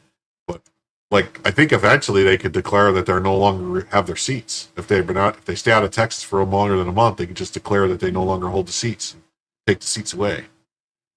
Oh crap! I forgot to say goodbye to Twitter X, which I like to do at an hour, and it's been an hour and a half. So I'm going to say goodbye to Twitter X. If you're on Twitter or X, please come to Rumble, YouTube, Instagram, or Facebook. Just say hi and hang out with us. Come on back where Jim can tell you the news. Okay. Now we're just here. There's 200 people right now watching on YouTube. So if you're new, please hit the like button. Please hit the subscribe button if you haven't already subscribed to the channel. We do this almost every night, talking about news and doing topics and participate with the chat. And I hope you guys like it. I'm aiming to please. That's what I'm trying to do here. So we're actually really close to our goal, believe it or not.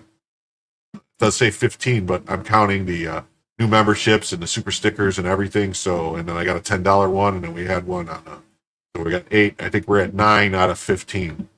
If I'm not mistaken. I believe it's 9 out of 15. Right now.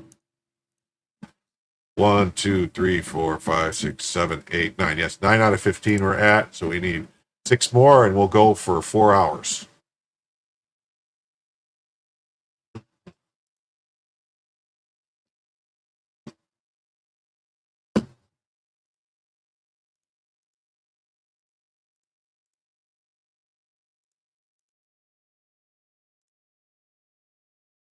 Oh, wait.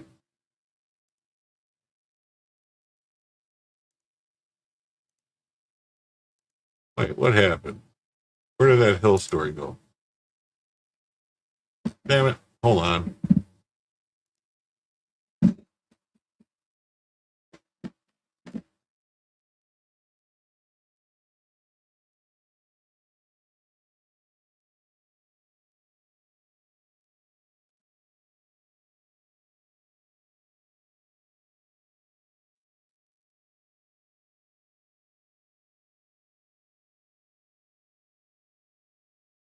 I swore I had a Hill story here. What happened to it?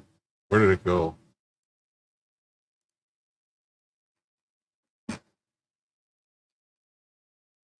Hold on. Damn it. Did I close my chat now? I closed the chat and I lost it. Son of a bitch.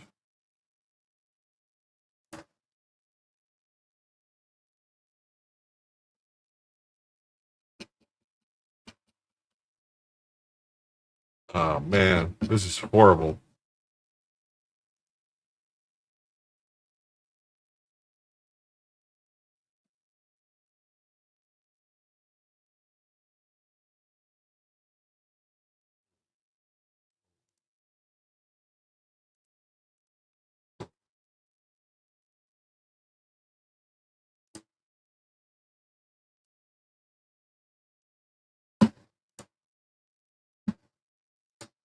I don't know. I lost the story. I don't know how that happened, but here we go. Texas Hold'em Governor Abbott pledges to arrest derelict Democrats as Governor Pritzker offers sanctuary. Illinois has long been a sanctuary state, but this is getting ridiculous. Yesterday, Illinois Governor Pritzker pledged to protect dozens of Texas lawmakers fleeing the state.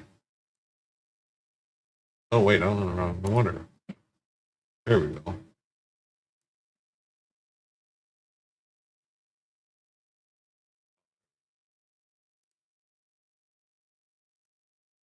Here's the whole story. Pritzker says Democrats who flee the state will protect them amid arrest threats.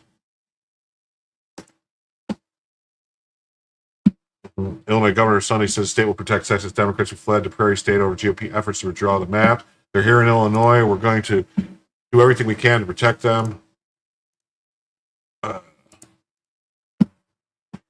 make sure because they're doing the right thing. If Ken Paxton doesn't want to follow the law, leader of Texas who are attempting to not follow the law, calling out Texas Republican Attorney General by name, they're the ones that are going to need to be held accountable. Illinois' governor comments came after a Texas Democrat left their state to deny the GOP counterparts a quorum. The Texas House panel advanced a set of maps Saturday, teeing them up for a vote on the House floor. Didn't stop the mass. Texas fled the state. Breaking quorum, however, means each lawmaker incurs a daily penalty of $500 and a possibility of being arrested.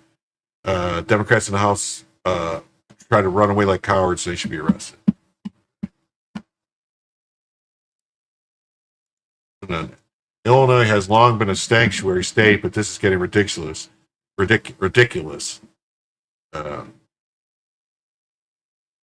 Yesterday, Illinois Governor Pritzker pledged to protect dozens of Texas lawmakers fleeing their state to shut down the legislature. It's all an effort to prevent redistricting in the state. However, Texas Governor Greg Abbott is pledging to arrest them and expel them from office. Both seem all in this game for Texas Hold'em. Each 100 members of the 150-member Texas House must be present to conduct business, and approximately 50 of the Democrats have left. Abbott said their commitment to voting as an elected state official is duty, not optional. Abbott threatened to arrest and expel the House Democrats who fled the state to avoid redistricting.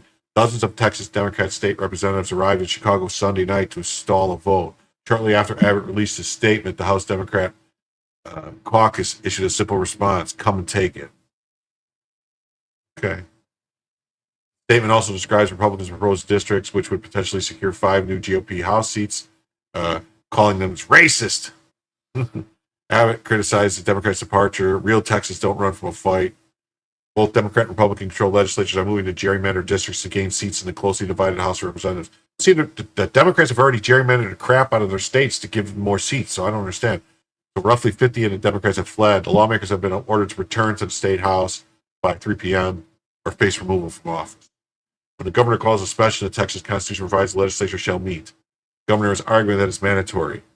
Texas Attorney General has issued an opinion on removing missing Democrats from membership in the House. Paxton maintains whether a specific legislature abandoned his or her office, such as a vacancy occurred, will be a fact question for a court. He may file court warranto action, literally an action determined by what authority. Does a person still claim the office? Meantime, the Democrats responded with their own chest pounding, with Pritzker, who hopes to run for presidency, declaring that he will protect the fugitive members. He declared this is a righteous act. It's not the first time this mover has been used. In 2011, they did it. In Wisconsin, fled to Illinois to block a vote on removing union protections for workers. Texas Democrats have used this tactic in 79, 2003, and 2021. Not to be outdone, Abbott is warning that lawmakers accepting assistance or soliciting funds to evade the fines will incur under House rules, could be charged with bribery under state law. He can also order additional special sessions until the Democrats return. As the standoff escalates, these now illegal questions may be heading to court. No, I know the Dems don't want to lose House seats, but they've been stealing them, so Dems are clearly hoping that running out the clock will help them. Leaving the state will help them running out the clock. And it says, I've long been a critic of gerrymandering by both parties, however it remains part of our political process. None of this is good for democracy. Self-professed champions. Says, can you add mine to Woods and call it one goal chat? No, these are both KPT. These are both. This is a good goal chat, and so is Woods. Right now, the goal is we've got 8, 9, 10, because there was one also in Rumble. So we're at 10. We're at 10 for the goal. So we get 5 more, we hit the goal. You know, and I mean anything, a membership, super chat, super sticker, anything like that. That's, you know, membership's around $5, so I count in a membership. So any of that stuff. It's common for legislators to have a hearing. No, it's not $10. It's $5. It's not 10. It's only 5. It's a total of $75, and we'll go for an additional 2 hours. I did 15 $5 super chats because the other night I tried doing $10 super chats and we didn't make it. So I was like, maybe 100 is too much. So I dropped it to 75 just to see how it works. Not a 10, just 15, 5. So problem is our federal and state constitutional system based on Madisonian principles designed to force deliberation and at times compromise. Obviously, if one party has the votes, compromise is often not an option. However, the system works by having all factions involved. Democrats insist that redistricting will violate the rights of minority voters. Said the governor is using an intentional racist map to steal the voices of millions of black and Latino Texans, all to execute a corrupt political deal. However, that is determination is made ultimately by the courts. This action is preventing such review of the district courts. And if it does not violate state or federal constitution, the action becomes less credible as motivated by constitutional as opposed to political interests. Sitting in a stronghold of the opposing party,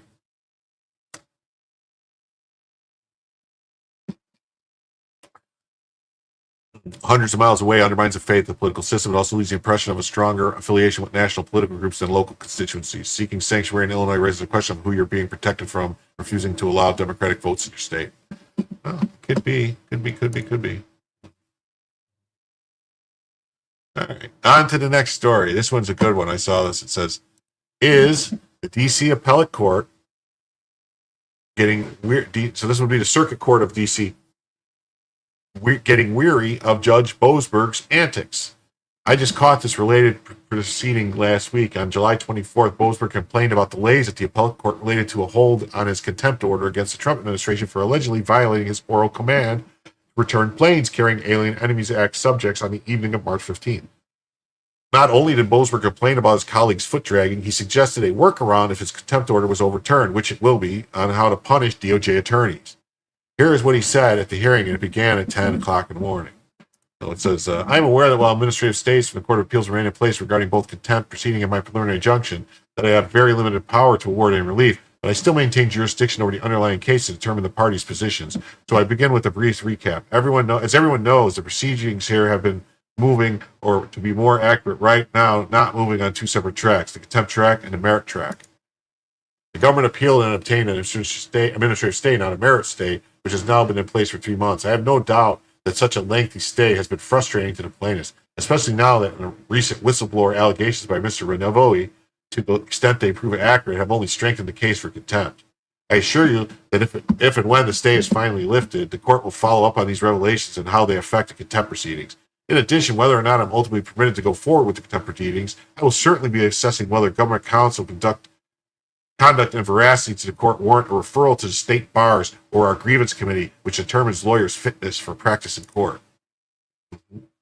And then this is from the United States Appeals. It says, upon consideration of Paul Dorsey's motion to intervene and unseal certain names, it is ordered on the court's own motion that parties file responses by August 22nd. Yeah, because they want the names of these people that Boasberg's hiding. And yeah, 11:14 a.m. The DC appellate panel overseeing the handling of the case did what one appellate attorney told me is unusual. On its own motion, the panel asked for responses to a 3-month-old non-party motion accusing Boasberg of violating a court rule in the proceedings. Yeah, this is the thing. They want a per curiam stuff asking for the motion. The panel consists of Trump appointee Greg Katzis and Naomi Rao and Obama appointee Cornelia Pillard. Per curiam means they all agreed.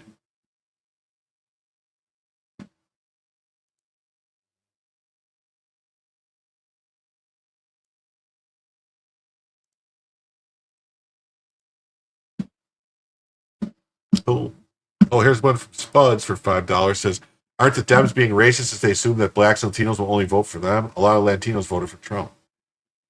It's true. And also, there's really not that many places that are that non-integrated. You know, like, I mean, Chicago and like cities like Chicago and New York obviously have areas that are like more segregated, let's say. But the rest of the country and all these other suburbs and all these other areas, everybody, it's all combined. There's no like black area, white area, Mexican area, nothing like that. It's everybody lives together. You know, it's not like it was. I mean, all these things about districting and racial minorities and all this stuff like districts, those rules were from the 50s and 60s when there was redlining, when there was, you know, basic block busting and all the stuff that went on. It's not like that anymore. Just really not. The contemptible Judge Boasberg. Rebukes by the Supreme Court and the D.C. Appellate Court are not stopping Boasberg's quest to punish the Trump administration for alleged contempt. Now he's the target of complaints of misconduct. Yep. He's not giving up. Declassified with Dewey Kelly as a reader supported publication. Undeterred by recent smackdowns by the Supreme Court and the D.C. Appellate Court, Boasberg, the Obama appointed Chief Judge of the D.C. Circuit Court, is preparing to mete out some sort of punishment against the Trump administration for allegedly defying one of his court orders back in March. Okay, so just so everyone knows, we are at 11 out of the 15 $5 super chats. So 4 more, and we will go for an additional 4 hours.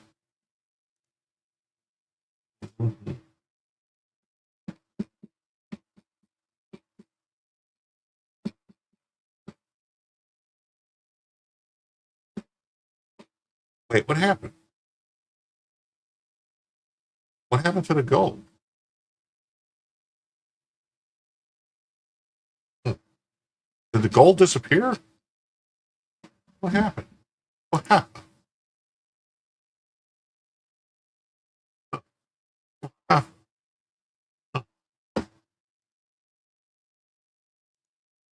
Oh, there it is.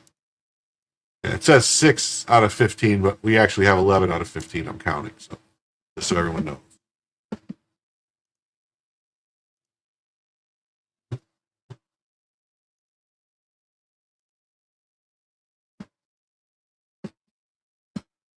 Because Dems are the biggest bigots. They think only Latino pick fruit and blacks can't manage to get a driver's license. Yeah, it's pretty bad. But during a hearing last week, the ACLU's lawsuit related to the Alien Enemies Act, President Trump's signature deportation policy had ordered the immediate removal of illegal Venezuelans tied to Tren de Aragua. Boasberg expressed frustration that his colleagues on the D.C. Appellate Court are dragging out a hold on Boasberg's contempt findings. You see 6 for 50. Yes, I'm adding on my head. I'm adding the super sticker, which wasn't counted towards it. I'm adding in the membership that wasn't added in. I'm adding in, there was a Rumble rant. I'm adding in, there was a $10 one, so I'm adding that twice. So we're at 11 out of 15 in my head. You know, if someone was to do a Rumble rant, that would count. If somebody does anything, that would count. So, yeah. Boasberg determined probable cause exists to find the government in criminal contempt for allegedly ignoring what he describes as an oral command to return planes already out of U.S. airspace carrying Alien Enemies Act subjects the evening of March 15th. The Constitution does not tolerate willful disobedience of judicial orders, especially by officials of a coordinate branch who have sworn an oath to uphold it. Boasberg lectured. What's a coordinate branch? What does that mean? It's a co-equal branch. And it's not a co-equal branch to you, Boasberg, because you're not the Supreme Court.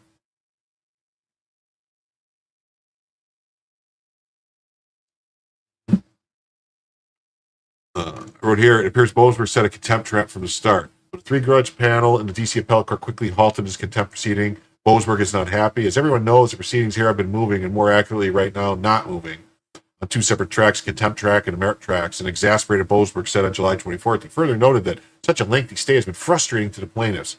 Sensing the appellate court ultimately will overturn his contempt order, a smart prediction given the Supreme Court overturned his underlying order related to the contempt allegations in addition to the silliness of its findings. Boasberg nevertheless warned the Department of Justice he's considering other options. Whether or not I'm ultimately permitted to go forward with contempt proceedings, I will certainly be assessing whether the government's counsel conduct and veracity to the court warrant referral to state bars or our grievance committee, which determines lawyers' fitness to practice in our court.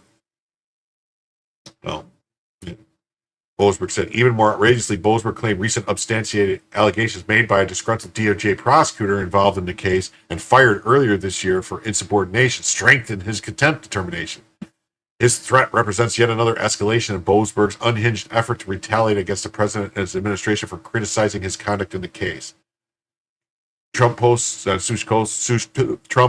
Truth Social said that Boasberg is a radical left lunatic judge who should be impeached. A handful of Republicans have since joined the president's call to remove him from the bench. Need a mirror, Judge Boasberg? Boasberg knows he's not going anywhere anytime soon, but complaints against him are piling up. Earlier this week, Chad Mizell, Chief of Staff to the Attorney General Pam Bondi, filed a misconduct complaint against Boasberg for making improper public comments about President Trump during a judicial conference just days before he took up the ACLU case in Washington. The complaint primarily stemmed from recent reporting by Margot Cleveland at the Federalist, which had obtained a summary of the conference attended by federal judges and Chief Justice John Roberts. The summary indicated Boasberg asked Roberts to address his colleagues' concerns that the administration would disregard rulings of federal courts leading to a constitutional crisis. Mizell also slammed Boasberg over his handling of the ACL lawsuit. Throughout the proceeding, Boasberg has rushed the government through complex litigation, sometimes giving the administration less than 48 hours to respond and threatening criminal contempt proceedings and the appointment of an outside prosecutor against senior Trump officials for failing to comply with an order that they had already been vacated. DOJ is asking the chief judge of the D.C. Circuit, fellow Obama appointee, Spears Fitzgerald, to investigate Boasberg willful misconduct and reassign the entire case to another judge. Boasberg, who also attended Trump's 2023 arraignment, special counsel Jack Smith's January 6th indictment against the president. The same appellate panel also wants to hear from the DOJ and the ACLU in response to allegations Boasberg violated a local court rule by immediately conferring pseudonym status to 5 illegals in a deportation case. According to an emergency motion filed in April by a Connecticut man who is not a party to the lawsuit, Boasberg did not separately issue an order to seal the names of the plaintiffs required in the D.C. Circuit. He simply approved the motion for the lawsuit to proceed pseudonymously. Boasberg at the time appeared to have known what was required, but instead chose to flout the rules. Given the expedited nature of this matter, it determines that a full opinion is not practical at this time. Believing that plaintiffs have made the required showing on the relevant factors, the court orders that they shall be permitted to proceed pseudonymously unless and until the assigned judge determines otherwise, he said in a minute order posted the morning of March 15th.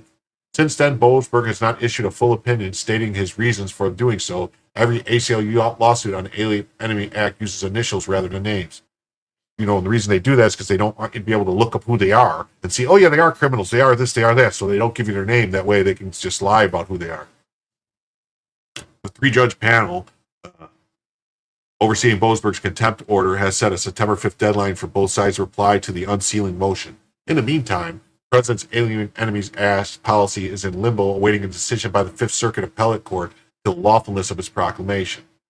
If the Appellate Court and the Supreme Court ultimately decide the courts have no role in the execution of the AEA, which several judges, including Boasberg, have already acknowledged, then what? How can the President get back the months of stonewalling, threats, and overall bad behavior by judges in the matter?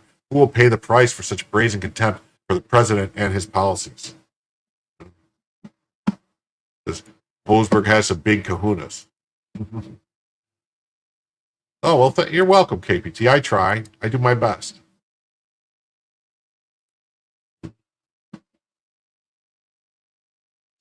Okay, on to the next story. I thought this was funny because I saw some people talking and they were about the Rose Garden. Oh my God, look what they did to the Rose Garden. Look what you did to the Rose Garden. Heels, mud, and a history. The logic behind a modern Rose Garden. Let us begin not with sentiment, but with ground truth, literal ground truth. The White House Rose Garden, that picturesque backdrop of American diplomacy and presidential ceremony, has become a hazard. Beneath the cultivated flowers and beneath the gaze of the press corps lay a sodden, temperamental patch of turf better suited to cattle grazing than ceremonial governance. To say that it is merely muddy on occasion is to underestimate the case. Guests in heels sink inches deep, staffers slip, ambulances summoned for twisted ankles and jarred knees became frequent and predictable visitors. And all this played out before the global audience.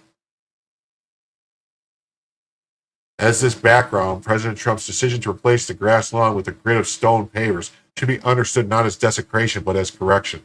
A long overdue one that, if anything, the outrage at this change reveals a profound ignorance of the Rose Garden's true nature. It is not and has never been a museum piece. It is a working space, it is a site of activity, visibility, and power, and has always evolved. Picture from the late 1800s showed the White House Conservatory at the bottom frame where the West Wing and Rose Garden now sit. Indeed, the Rose Garden owes its very existence to a prior demolition. In the 1850s, the area west of the White House was occupied not by flora, but by an iron and glass Victorian greenhouses, including a specialized rose house, sprawled across the site. They were dismantled not by cultural vandals, but by President Theodore Roosevelt in 1902, who needed room to expand the West Wing. In their place, First Lady Edith Roosevelt conceived the colonial garden. It was quaint and formal and kept with her romantic sensibilities. She filled it with wildflowers and edged it in boxwoods, arranging the beds into paisley patterns. That design lasted barely a decade. Edith Roosevelt's West Wing garden, pictured here in 1905 and 1913. In 1913, First Lady Ellen Wilson wielded a taste for formality and French geometry, wiped the slate clean, working with landscape architect George Burnap. She installed the symmetrical rose beds and clipped hedges. This was the first garden at the White House that could plausibly claim the title Rose Garden. Her design, refined and axial, stayed in place for decades. Even her early death in 1914, it remained.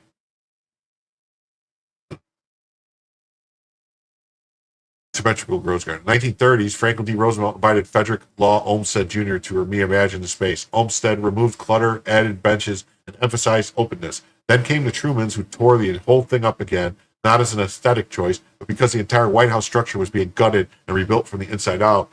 When it was finally restored, Eisenhower began clearing hedges to make room for a ceremonial lawn. The Kennedy area Rose Garden takes form on a newly sodden lawn. The lawn itself, the verdant expanse that so many knew mourn, is not a founding feature. It is a Kennedy-era innovation, the brainchild of Rachel Lambert Mellon at the behest of President John F. Kennedy. Mellon redesigned the garden in 1962 to host state-crafted showmanship. She created a rectangular lawn flanked by rose beds, anchored by magnolia trees. It was elegant, certainly, and politically functional. But it was not sacred. It was, like every version of the Rose Garden before it, a response to the needs of the time. Our time, unlike Kennedy's, requires traction. The modern Rose Garden hosts press conferences, executive signings, state dinners, diplomatic announcements, and yes, even weddings. Its ceremonial role has increased, not diminished. And with that comes wear and tear. The soil can support a constant trampling. Drainage systems, despite decades of effort, have not kept up with the demands of the schedule. One could aerate, reseed, and hope for the best, but one would be mistaken to think that such horticulture half measures would suffice. President Trump's choice to install pavers resolved this. Not only do they provide firm footing, they also permit access for all guests, regardless of shoe or disability. The pavers preserve the beds, protect the flowers, and allow maintenance crews to navigate the space without turning it into muck. It's a triumph of practicality. And yet critics, especially Democrats, feign reverence for the lawn as if though it was hollowed turf. They cast the renovation as a violation of tradition. But one must ask, which tradition? Whose tradition? When? The paisley beds of Edith Roosevelt? The axial symmetry of Ellen Wilson? The open geometry of Olmsted? The hybrid French-American layout of Mellon? The tradition, in fact, is change. Moreover, the political reaction reveals more than aesthetic discomfort. It betrays a deeper partisanship. Had the renovation been initiated by Michelle Obama, one suspects we would hear paeans to accessibility and equality. Had Joe Biden replaced Assad with solar tiles, we would have been told it was bold climate innovation. But Trump acted, therefore the act must be condemned. The garden in this view is not a living space, but a battleground. Let us return to facts instead. According to the National Park Service records and interviews with White House staff, the most frequent cause of minor medical intervention on the premises in recent years involved guests falling due to wet lawn. The problem was exacerbated during spring and autumn, when events are most frequent and participation is high. Women in heels were most vulnerable, though not exclusively so. Several foreign dignitaries have stumbled. Security personnel have slipped. In one particularly farcical episode during a 2019 press briefing, a reporter became stuck mid-question and had to be hoisted free by 2 cameramen. Wow, I wish I saw that info. All of these raise the questions. Why did it take until 2025 to fix the obvious? The answer lies not in ignorance, but in inertia. No one wanted to touch the Kennedy Mellon design, not for fear of horticultural disaster, but for fear of being accused of desecration.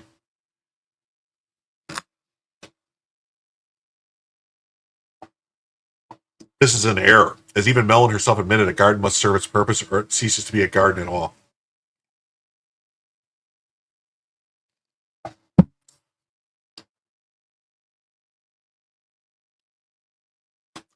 Thus, the new Rose Garden, with its pavers, its roses, its functional elegance, does not break faith with the past. It fulfills the promise of the space to be both beautiful and usable. It honors the precedent of continuous adaptation, and it respects the need of the modern presidency, which demands not only symbolism, but stagecraft. A garden is not a relic, it is a stage. This one finally is safe to stand on. That's cool. That's a good story. All right, next story of the night. DHS confirms to Fox News that 3 men charged with murdering a man at a Motel 6 in Garland, Texas in June are all Venezuelan aliens who were released into the U.S. by the Biden administration. 2 came in via the CBP-1 cell phone app and are also charged with holding a woman at gunpoint, sexually assaulting her, and robbing her at a different hotel the same day. Hearing that? Yosgar Opante Jimenez crossed into the U.S. illegally on 5/3/2023 and was released into the U.S. by the Biden administration. He is charged with capital murder. Jose Trevino Cruz was released into the U.S. by the Biden administration via the CBP-1 cell phone app on 10/9/24. He is charged with capital murder, aggravated robbery, and indecent assault.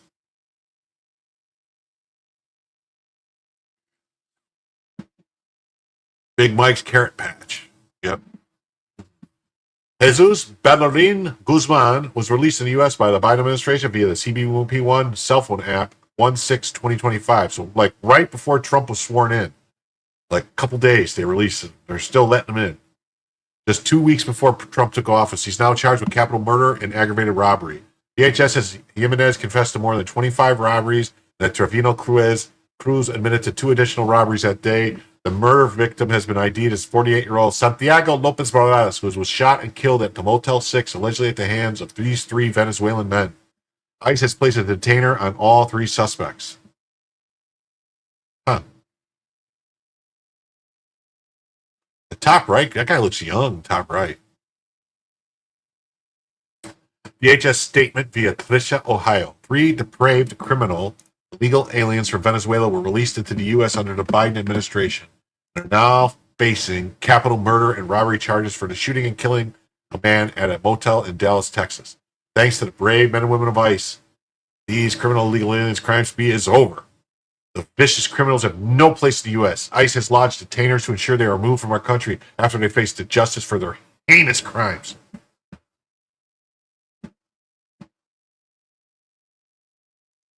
Knows how to pick who? Joe sure knows how to pick. Oh, Joe knows how to pick the carrots from the. Okay, I get it now.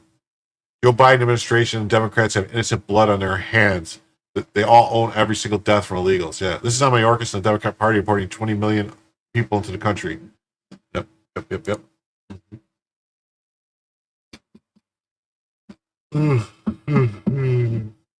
Oh.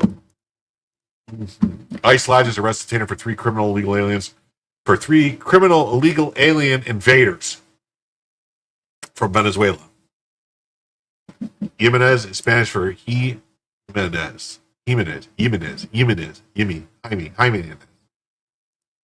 They are cloning them as part of their invading force. I think so. It's kind of looking like it. The U.S. Department of Homeland Security today released the following statement.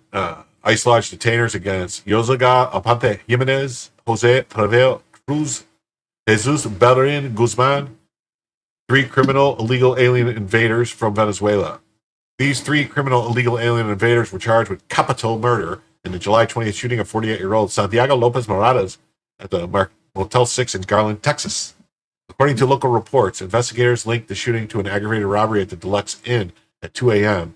A woman there was reported 2 Hispanic men forced their way into the room, held her at gunpoint, sexually assaulted her, stole cash, jewelry, and her ID before fleeing. Jimenez. ICE lodged detainers. Jimenez. Okay. I think I got it now. A woman there reported 2. Yes. ICE lodged arrest detainers and local authorities to ensure these criminals will not be released into American communities again. These criminal illegal alien invaders admitted to targeting prostitutes, believing they were less likely to report crimes. Muchas gracias. Muy bien. They admitted to 2 additional robberies that day. Okay. Hasta mañana, Joe. Thanks for stopping by. Please don't forget to hit the like, subscribe to the channel if you haven't already subscribed. And we're very close to the goal. Very close to the goal. Very, very close to the goal. We got 37 minutes left, and we only need 4 more. Even though it says 6, we need 4. Because we had 6, 7, 8, 9. Did I count wrong? Maybe I counted wrong. I don't know. Oh, well. Aliens were released to the U.S. under the Biden administration. Thanks to the brave movement of ICE, these criminal aliens' crime spree is over. These vicious criminals have no place in the United States. They said when they come in to 2023, this guy came in. This guy came in 2024. And this guy came in 2025. That's crazy. Hit the likes, peoples. We have this story from CBS. Same story. 3-man charge in Garland motel shooting. Mm-hmm.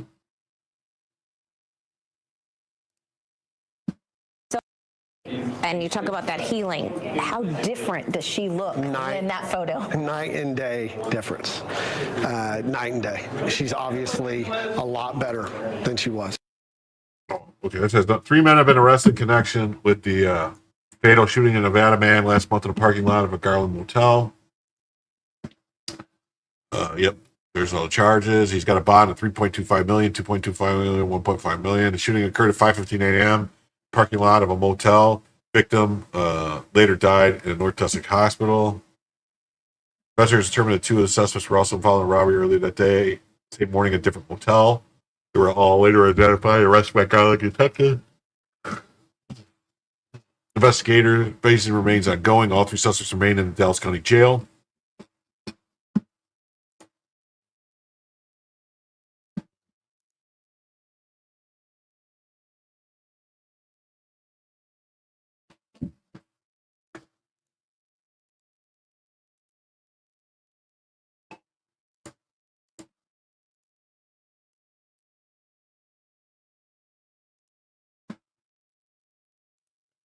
We're going to jump on to the next story, which is here. If I can get it to work.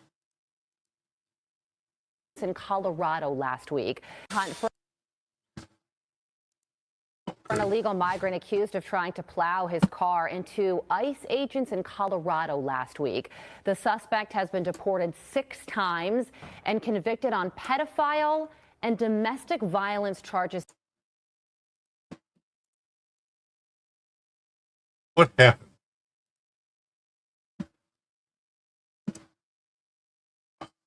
I was just watching it. Now you're going to do this to me? Really?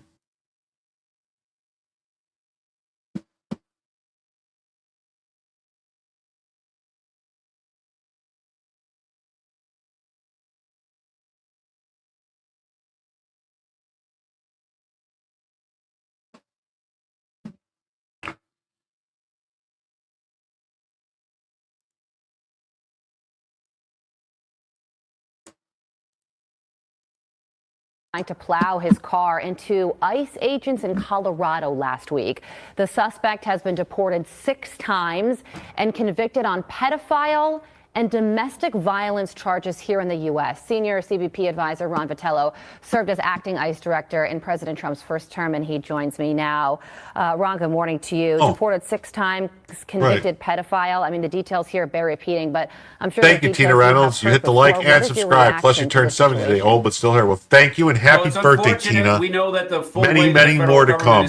You're 70 years young. He will be apprehended. You're only as old as you feel, and if you're still here and hanging out with us, you feel like you're in your 30s. Because the Department of Justice is leaning in.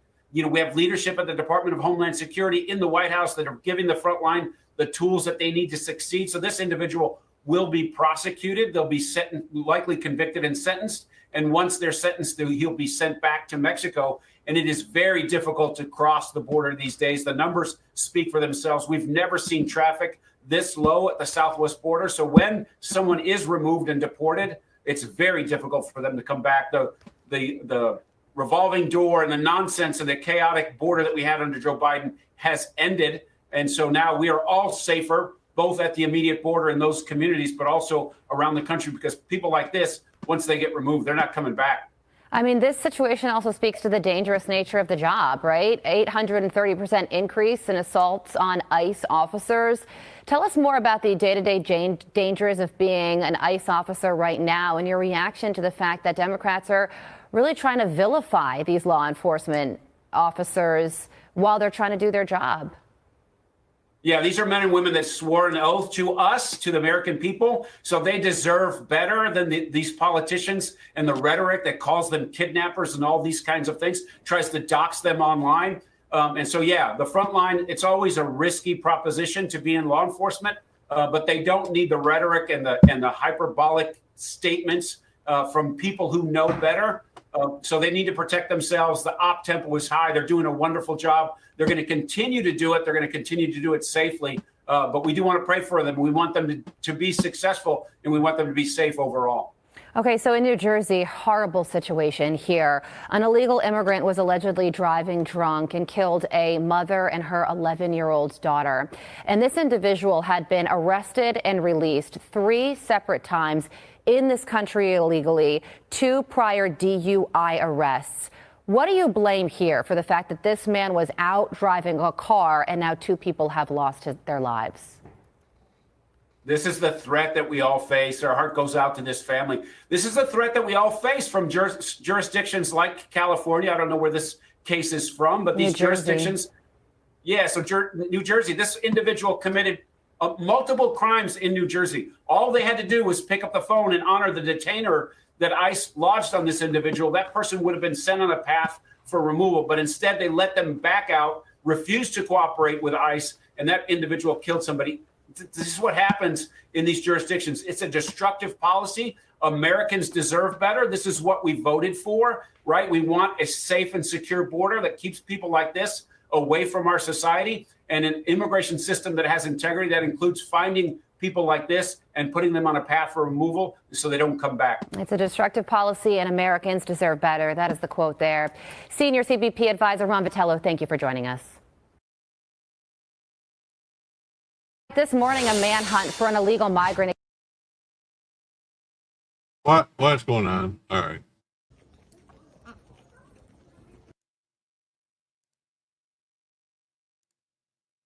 There we go. Breaking, a manhunt's underway after 2 criminal illegal aliens attempted to run over ICE agents in Colorado Springs.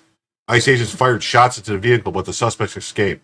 Democrats are enabling this by shielding illegals and constantly demonizing ICE. A shelter-in-place order is now in effect as the assailants abandon their vehicles. Assaults on ICE agents is up over 800%, and blame for this falls squarely on Democrats.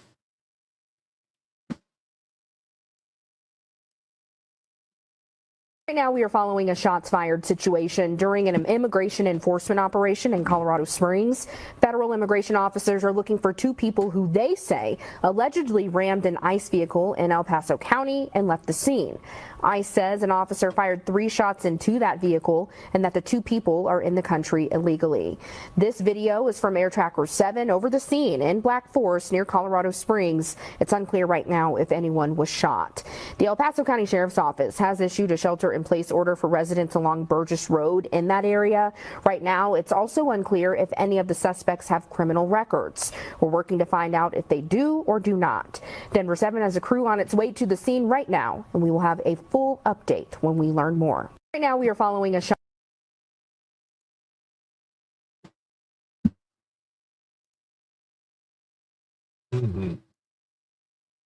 Yeah, if I remember correctly, too, the guy is a 6-time deported person. And this was very, very troubling, this next story. I mean, I covered earlier, I think yesterday or the day before, about Thune and how John Thune betrayed Trump with the, and basically it was behind Thune was Susan Collins and Lisa Murkowski giggling and laughing and shaking their heads when Thune was talking about how they weren't going to go. They were doing pro forma sessions to keep Trump from doing recess appointments. Well, guess what? Now Chuck Grassley has also decided to betray Trump. Republican Senator Chuck Grassley has put a hold on Trump's nominees for Treasury General Counsel, Assistant Secretary, and Undersecretary. It is now official. The GOP is doing everything it can to stop Trump once again. That's right. Republican Senator placing holds on 3 Trump nominees. This is ridiculous. Not only are Speaker Johnson and Leader Thune preventing Trump from getting his recess appointments, they're blocking him through normal order. Grassley is one of the 385 traitors who voted to certify the stolen 2020 election. That's right. Republicans better realize there are 80 million Trump supporters, not 80 million GOP supporters. Grassley has placed a hold on 3 of President Trump's nominees. The nominees affected are Brian Morrissey Jr. for General Counsel, Francis Brooke for Assistant Secretary, and Jonathan McKernan for Undersecretary. Grassley's decision, joined by Senator John Curtis, another traitor from Utah, stems from the concerns that the Trump administration might issue rules that could undermine tax credits for wind and solar energy products, which are significant for Iowa's economy, particularly wind power, which generates 62% of the state's electricity. What? Grassley's hold is specifically tied to ensuring that forthcoming Treasury Department regulations adhere to the congressional intent behind a recently passed tax cut bill referred to as the One Big Beautiful Bill Act. This bill includes a 12-month transition period for phasing out green energy tax credits based on when projects begin construction. Grassley fears the administration might adopt a stricter definition of this term, potentially jeopardizing projects in Iowa. He stated he will maintain the hold until he is certain the rules align with the law and congressional intent. The move follows recent tension between Grassley and Trump, particularly over Grassley's defense of the Senate's blue slip tradition, which allows senators to block judicial and U.S. attorney nominees from their states, further complicating Trump's nomination process. They have wind farms everywhere in Iowa? Well, that's just ridiculous. Wind power is garbage, too. It's such a joke.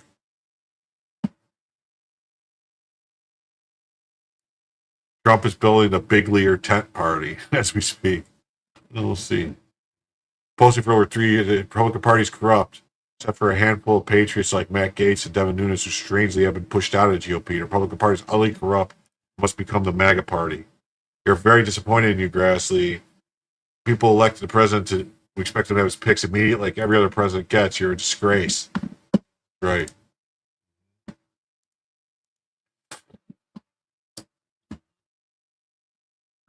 GOP senator placed hold on Trump Treasury nominees and renewable energy standoff. The action follows an effort by a handful of Senate Republicans to meet with administration officials about the future of tax credits. Grassley and John Curtis have placed holds on 3 President Trump nominees for the Treasury Department, a significant escalation between the key Republican lawmakers. The action follows so far unsuccessful efforts by a handful of Senate Republicans to meet with the Treasury officials to express their unhappiness with the agency's expected clampdown on wind and solar projects' use of tax credits. Trump ordered the restrictions in an executive order issued days after Congress enacted the law, July 3rd, much to the dismay of the senators who voted yes, whose yes votes had been crucial to getting the president's top legislative priority through the Senate. Even if they ultimately lift the hold, The move represents unusual, forceful rebuke by GOP lawmakers against the assertions of executive power that have marked Trump's second term. Yeah, wind farms are from China. They kill raptors and bats, cause desiccation, electromagnetic radiation, and far from renewable. Looks like Chuck is in the pockets of CCP. He's getting paid off. Yeah. And last week, Senator Dan Sullivan held up the confirmation of a Navy's top officer for hours while pressing the Pentagon to open a naval air station in his home state. Grassley, who sits on the Senate Finance Committee, announced that he places holds on 3 Trump nominees, who has nominated a person familiar with the effort granted anonymity because the move was not made public till political. That Curtis has also placed holds on the same 3 nominees. 2 Republicans would not be enough to block the nominees, but the pair, alongside GOP senators such as Lisa Murkowski, have escalated their pressure. I don't think Murkowski and Collins have voted for a single Trump nominee, not one.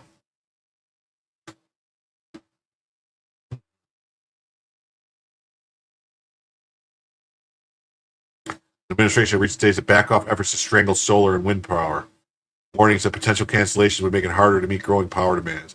The White House and Treasury Department did not immediately comment on the holds. GOP senators, including Tom Tillis and Mike Rounds, have also objected to the Interior Department's efforts to restrict approvals for wind and solar projects. These fucking Republicans are all traitors. Grassley said they would object to consideration of the Treasury nominees until certain such rules and regulations adhere to the law and congressional intent. His comments followed July executive order that injected new uncertainty for solar and wind developers. The order called on the Treasury to strictly enforce the termination of the production and investment tax credit for wind and solar facilities, included by issuing new guidance related to when a project is deemed to have begun construction. The potential outcome that Grassley and other GOP senators have said they sought to safeguard against. While the One Big Beautiful Bill ends tax credits for projects that start producing electricity after 2027, those GOP senators added a last-minute compromise to offer more time for projects that begin construction in the next 12 months. What it means for a project to begin construction has been well established by Treasury guidelines for more than a decade. Moreover, Congress specifically references current Treasury guidance to set the terms meaning in law. Grassley said the congressional record, this is a case where both the law and congressional intent are clear. Trump's executive order targeting long-standing metric followed pushback by hard-right Republicans who briefly held their votes for the tax and spending package over Senate's easing of the clean energy credit rollbacks. Trump has also specifically criticized wind energy, and his administration has taken steps to stunt the development of the industry. Yeah, they are a margin patty, definitely. Then the Hill has the same story, basically. Grassley placed holds on 3 Trump nominees.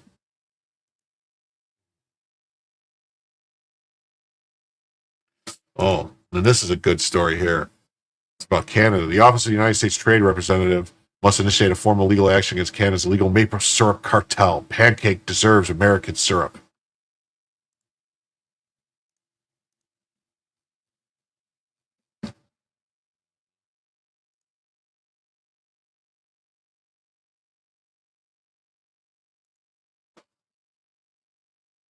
The Cartel Market Reprisal Authorization Act of 2025 explicitly empowers the U.S. to target cartel-linked organizations through private sector enforcement mechanisms.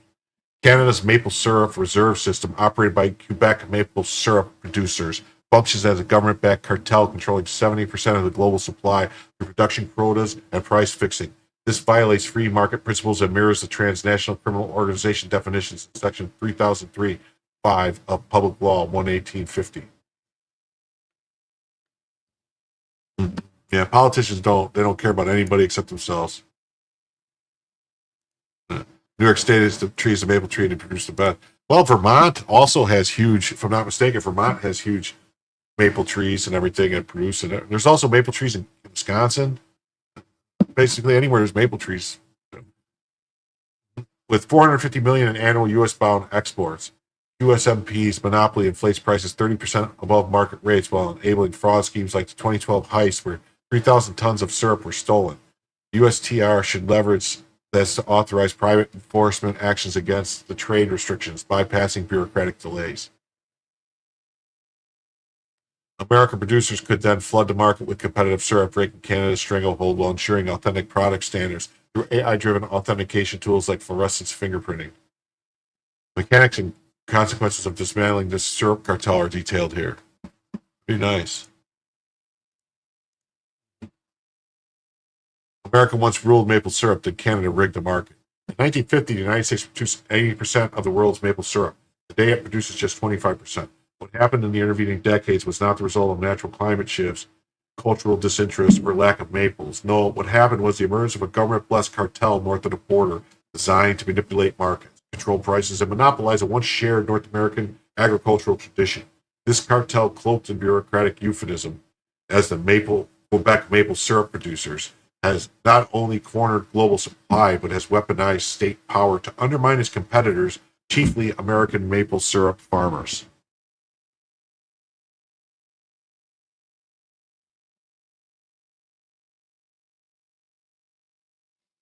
Spud says New York has more maple trees than Vermont. That is all Vermont marketing. I was just saying a bunch of states. Vermont has it, and also I know Wisconsin has it. Also, Michigan probably has. So, let us be clear: Canada's maple cartel is not merely a quirky feature of Quebecois regulation. It is a weaponized trade tool designed to suppress U.S. prices, limit producer autonomy, and entrench Quebec's global dominance. Worse than OPEC, which at least has to contend with rival oil powers, the QMSP faces no meaningful competitor and uses its monopoly to fix prices, enforce production quotas, and stockpile syrup in vast quantities to control the flow of supply. To add to economic insult to injury, Canada recently raised its import tariff on American maple syrup from 25% to 35%. The United States, ever the dutiful free trader, imposes no such reciprocal tax. This unilateral escalation is not only unfair, it is strategically corrosive. American farmers are being choked by a foreign cartel while our own government yawns. In 2025, the academic study using nearly 4 decades of price data found that Quebec's quota regime has depressed U.S. maple syrup prices by roughly $3.50 per gallon, even after accounting for Canadian price trends, because producers and exporters benchmark their contracts off of Canada's state fixed rates. Call them Quebecers. It pisses them off. I love it. I call them called Quebecois or something like that, right? Quebecers. Because professors and exporters benchmark their contracts off the Canada's state fixed rates, U.S. farmers find themselves with little leverage to negotiate. One researcher put it bluntly: Canada's prices influence American prices positively, but the overall effect of Quebec's quota is suppressive. Oh. Could be.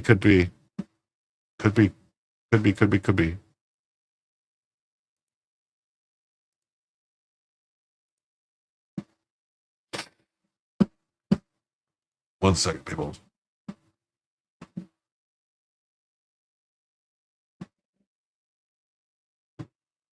We got 80 likes with 180 people watching. Why don't so many people come on, hit the like button? There's 180 people watching, only 80 likes. Let's go. Let's get cracking on the likes there, peoples.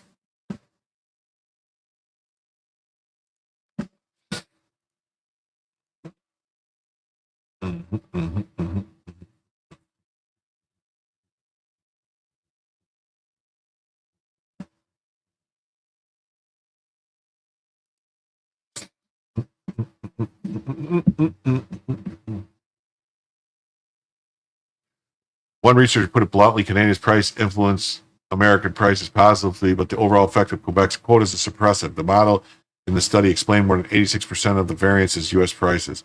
This is a rigged game. It's not the invisible hand of market, but the iron fist of cartel economics. Quebec's producers do not compete, they collude legally. It's under Canadian law. And they are propped up not by superior trees or better sap, but by legal structures that would be unlawful if replicated in the U.S. Yep. Yeah. The like button below the screen is free, and it really helps, Jim. It does. It really helps me. It gives me energy to keep going. Considered a structural mechanic, since the late 1980s, all Quebec syrup farmers have been legally required to sell the bulk syrup through QMSP, which sets production quotas and enforces compliance with fines, seizures, and bans. Overproduction is not celebrated, it's punished. Independent sales are treated as smuggling. One could be forgiven by mistaking this for a Soviet-style command economy, except instead of grain, it's syrup. Instead of bureaucrats in Moscow, it's bureaucrats in Montreal. And then there's the strategic... And then there's a strategic maple syrup reserve, which, unlike its petroleum counterpart in the U.S., is not designed to cushion emergencies, but to manipulate markets. Housed in a nondescript warehouse across Quebec, the reserve holds as many as 90,000 barrels, over 50 million pounds of maple syrup. That's not a reserve, it's a weapon. In 2021, when Quebec's harvest fell short, the cartel released nearly half the reserve to maintain global supply and price control. Conversely, in years of surplus, syrup is banked and the tap is turned off. American producers, meanwhile, have no such stabilizer and are left to ride the market's whipsaw. The result of this OPEC-style discipline is clear. Canada now controls 70% of the global maple syrup production. The United States, despite having 4 times as many untapped maple trees, has been relegated to second-class producer. Vermont, our largest syrup state, Vermont, our largest syrup state, produces just 3.1 million gallons per year compared to Quebec's nearly 20 million. Economic loss to American farmers is staggering.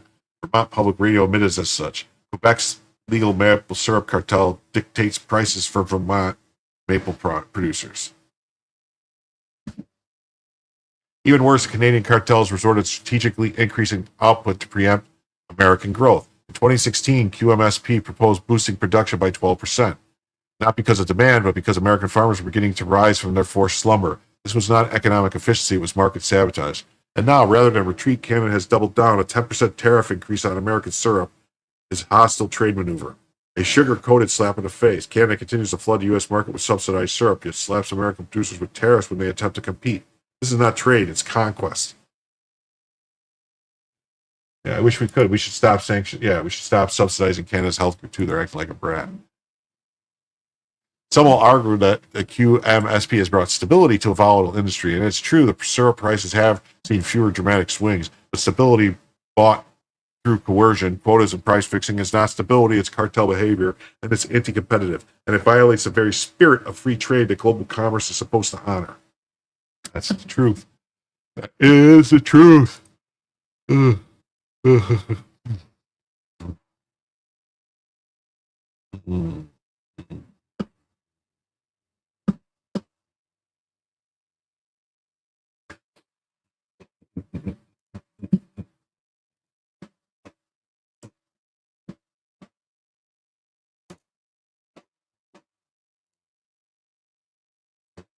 Maple syrup, man. That's crazy. Maple syrup.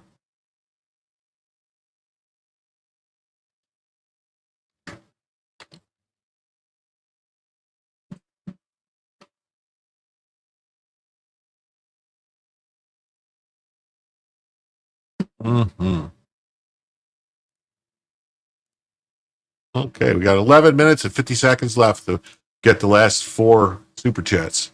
We'll have to see if we do it or not. Otherwise, we'll be ending soon. And it violates the very spirit of free trade. The Trump administration must act. If President Trump is serious about restoring American industry, then the war on Canadian maple mercantile must begin. First, the administration should demand that Canada abolish the QMSP or face retaliation. If Canada insists on protectionism, we must reciprocate. Fairness requires nothing less.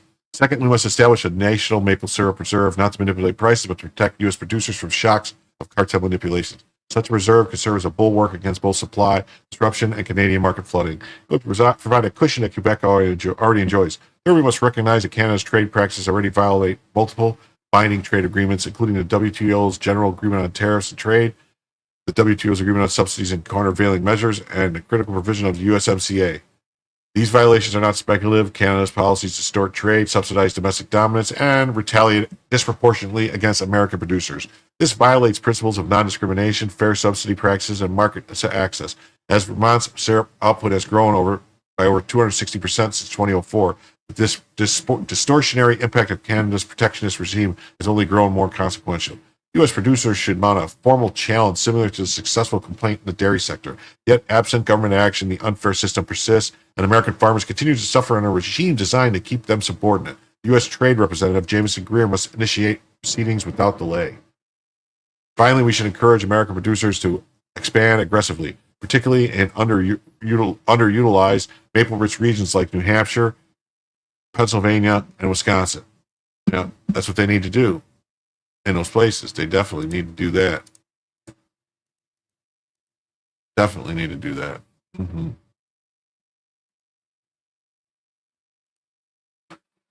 Mm-hmm.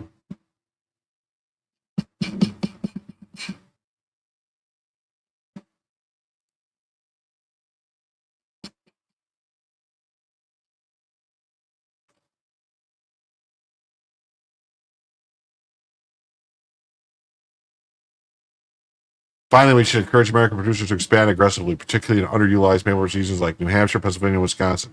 Trump's Department of Agriculture can provide loans, grants, and technical assistance to increase tap rates and production efficiency. In the 19th century, we were the world's syrup capital. We can be again. What's clear is that the current arrangement is not working. American farmers are being squeezed by a foreign cartel that is protected by state authority and trade barriers. We have tolerated it for far too long. It is time to respond. A barrel of maple syrup is worth up to 30 times a barrel of oil, but unlike OPEC, Quebec's cartel does not fear global competition. It assumes correctly so far that its grip on the market will go unchallenged. That ends now. That's cool. This story I was very upset about. I wanted to bring up definitely to talk about. It says, exposed, China is already inside the Federal Reserve. Fed employees have been detained, bribed, and recruited by Chinese operatives. Sensitive U.S. economic data was handed over under Jerome Powell's watch. This isn't a theory, it's documented espionage. Read below. The CCP is inside the Fed, shocking new evidence.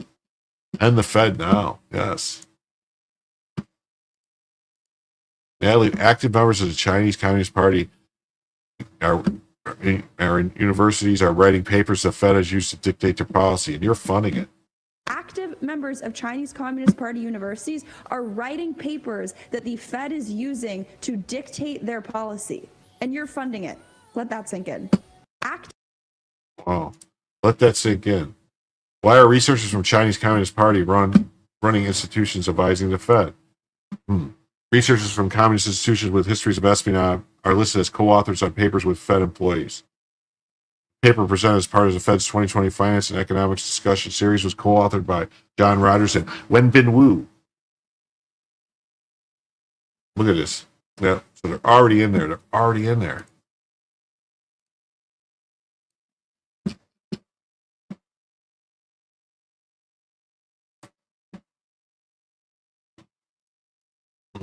The CCP is inside the Fed, shocking new evidence. A decades-long infiltration campaign by the Chinese Communist Party has penetrated the Federal Reserve, coercing employees, stealing sensitive data, and compromising America's financial core. Wow. Wow. Most Americans have heard about the Chinese spies targeting our military or hacking private companies, but there's another front that is quiet war, one that's gone largely unreported, and it may be the most dangerous of all. China's long game to infiltrate and manipulate the U.S. Federal Reserve. 2022 Senate investigation offered a rare glimpse of this operation, but even that barely scratched the surface. The warfare is without bullets. The Fed is a prime target for our Chinese espionage. The Federal Reserve is the engine of U.S. economy, and its decisions move markets. Shape global capital flows and set the tone for the world's monetary system. And infiltrating the Fed does not just give China intelligence, it gives them influence. No audio from me? You hear me? Hello? No audio from me or no audio on that? Was no audio on that? Okay.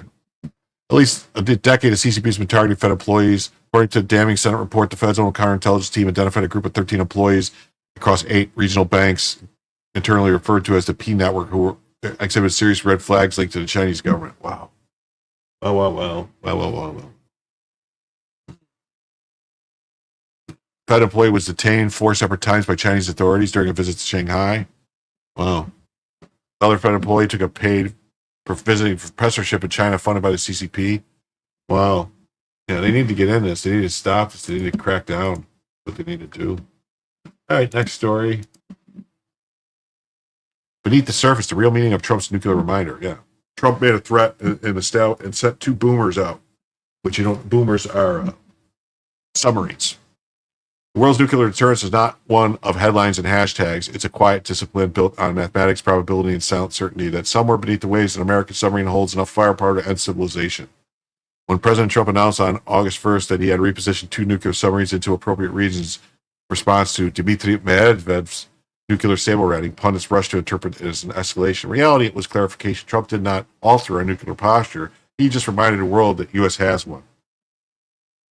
Vessels in question are almost certainly Ohio-class ballistic missile submarines, the stalwarts of America's second strike capability, known as boomers. These submarines are the silent spine of nuclear triad, with 14 in service split between Kings Bay, Georgia, and Bangor, Washington. The Navy ensures that multiple submarines are at sea at all times, each loaded with up to 20 Trident II D5 intercontinental ballistic missiles, which can carry multiple independently targeted nuclear warheads. A single Ohio-class boat has power to turn dozens of enemy cities into craters.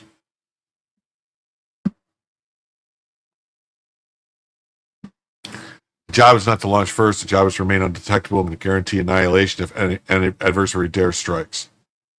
This is not deterrence, not brinkmanship. This is what Trump's statement was, not a provocation, but a punctuation mark. The United States already has submarines near Russia, always has. Russia knows this. Trump knows Russia knows this. And that was precisely the point. Structure of the Ohio-class fleet reveals how thoroughly deterrence is baked into American naval strategy. Each submarine has 2 different alternating crews, blue and gold, to allow for rapid turnaround. While one crew rests and trains ashore, the other is submerged on roughly 77-day parole. After returning to port, a month-long retrofit readies the vessel for sea once again, and a fresh crew takes over. This cycle permits a high operation tempo with minimal downtime. As a result, 5 to 7 of the 14 submarines are at sea patrol at any given moment. In times of crisis, the Navy can surge this number, deploying up to 10 submarines while 1 or 2 remain in dry dock for overhauls. When Trump announced he was sending submarines into position, he was not initiating a new deployment, but almost certainly emphasizing patrol routes that already existed. This was a message crafted not for tactical effect, but for strategic clarity. It was not a chess move. It was a move that reminded the opponent that there is a chessboard. In the age of psychological and cyber warfare, a clear declarative statement can serve as a diplomatic counterstrike. Much has been made of the balance of power between the United States and Russia in the nuclear domain, but the United States' advantage at sea is uncontested. Russia has only a handful of ballistic missile subs, often plagued by reliability issues, limited patrol ranges, and inconsistent crew rotations. The U.S., by contrast, finds a reliable global force. The Trident II D5, with a range of over 7,000 kilometers and multiple reentry vehicles, makes that geography irrelevant. The U.S. boomer can patrol from the North Atlantic, the Norwegian Sea, the Central Pacific, even south of Greenland, and still hold Moscow at risk. This is what makes Ohio-class submarines more than a weapon. It's a guarantee. It's a purpose. Its purpose is not to attack, but to foreclose attack. It forces adversaries to calculate not whether they can win a nuclear exchange, but whether any victory would survive the retaliation. The strategic logic was not invented by Trump. It dates back to Herman Kahn, the Cold War defense policy, the very premise of mutually assured destruction. Trump merely reminded the world that it still applies. And soon the mantle will pass. The Ohio-class fleet is aging. Built in the 80s and 90s, these boats are approaching the end of their extended 40-year service. Their replacement, the Columbia-class, will begin to enter service in early 2030s. Only 12 will be built to replace 14. But this is no drawback. The Columbia-class will feature life of ship reactors, eliminating the need for mid-fuel life refueling. They will be quieter, more efficient, and capable of longer and more frequent patrols. Each will carry 16 Trident missiles, fewer than the current 20 carried by the predecessors, but still enough to honor arms control treaties while maintaining overwhelming detrimental powers.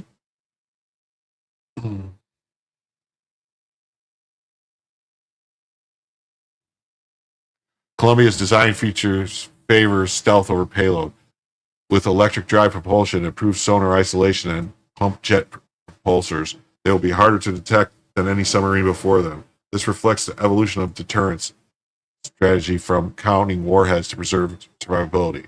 It is not how many missiles you have, it's how invulnerable your retaliatory force remains. A second strike force only works if it cannot be preempted. Which brings us back to August 1st. Trump's announcement did not shift the chessboard and flip the light switch on, revealing the pieces already in play. If that made Russia uneasy, the deterrence is doing its job. Nuclear signaling is as much about psychology as physics. Deterrence falls when your enemy forgets you are armed and alert. Trump ensures they remembered. This was not the first time a president used public words to reinforce silent capabilities. During the Cold War, strategic ambiguity was often paired with decisive statements. and maintain a balance of terror. Even President Kennedy, in the heart of the Cuban Missile Crisis, made a very public declaration about nuclear readiness. What Trump did was not novel. What was novel was the swift, as critics mistook clarity for escalation. In a saner media environment, Trump's statements would have been received as a maritime equivalent of diplomacy through preparedness. Instead, they were heard cries of destabilization, but the world was already stable precisely because of the stability offered by a quiet force beneath the sea. The Ohio-class submarines are not a threat, they're a shield, and Trump simply reminded the world that the shield was raised. That's cool, right? They raised the shield. Raise the shields. Raise the shields. Well, unfortunately, we did not meet the goal. So,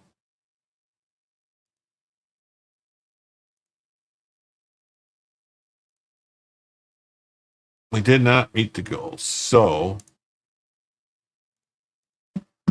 what's going to happen is I want to thank everybody who came by. Remind everybody to please hit the like button, please subscribe, and please come on back tomorrow night and later during the week.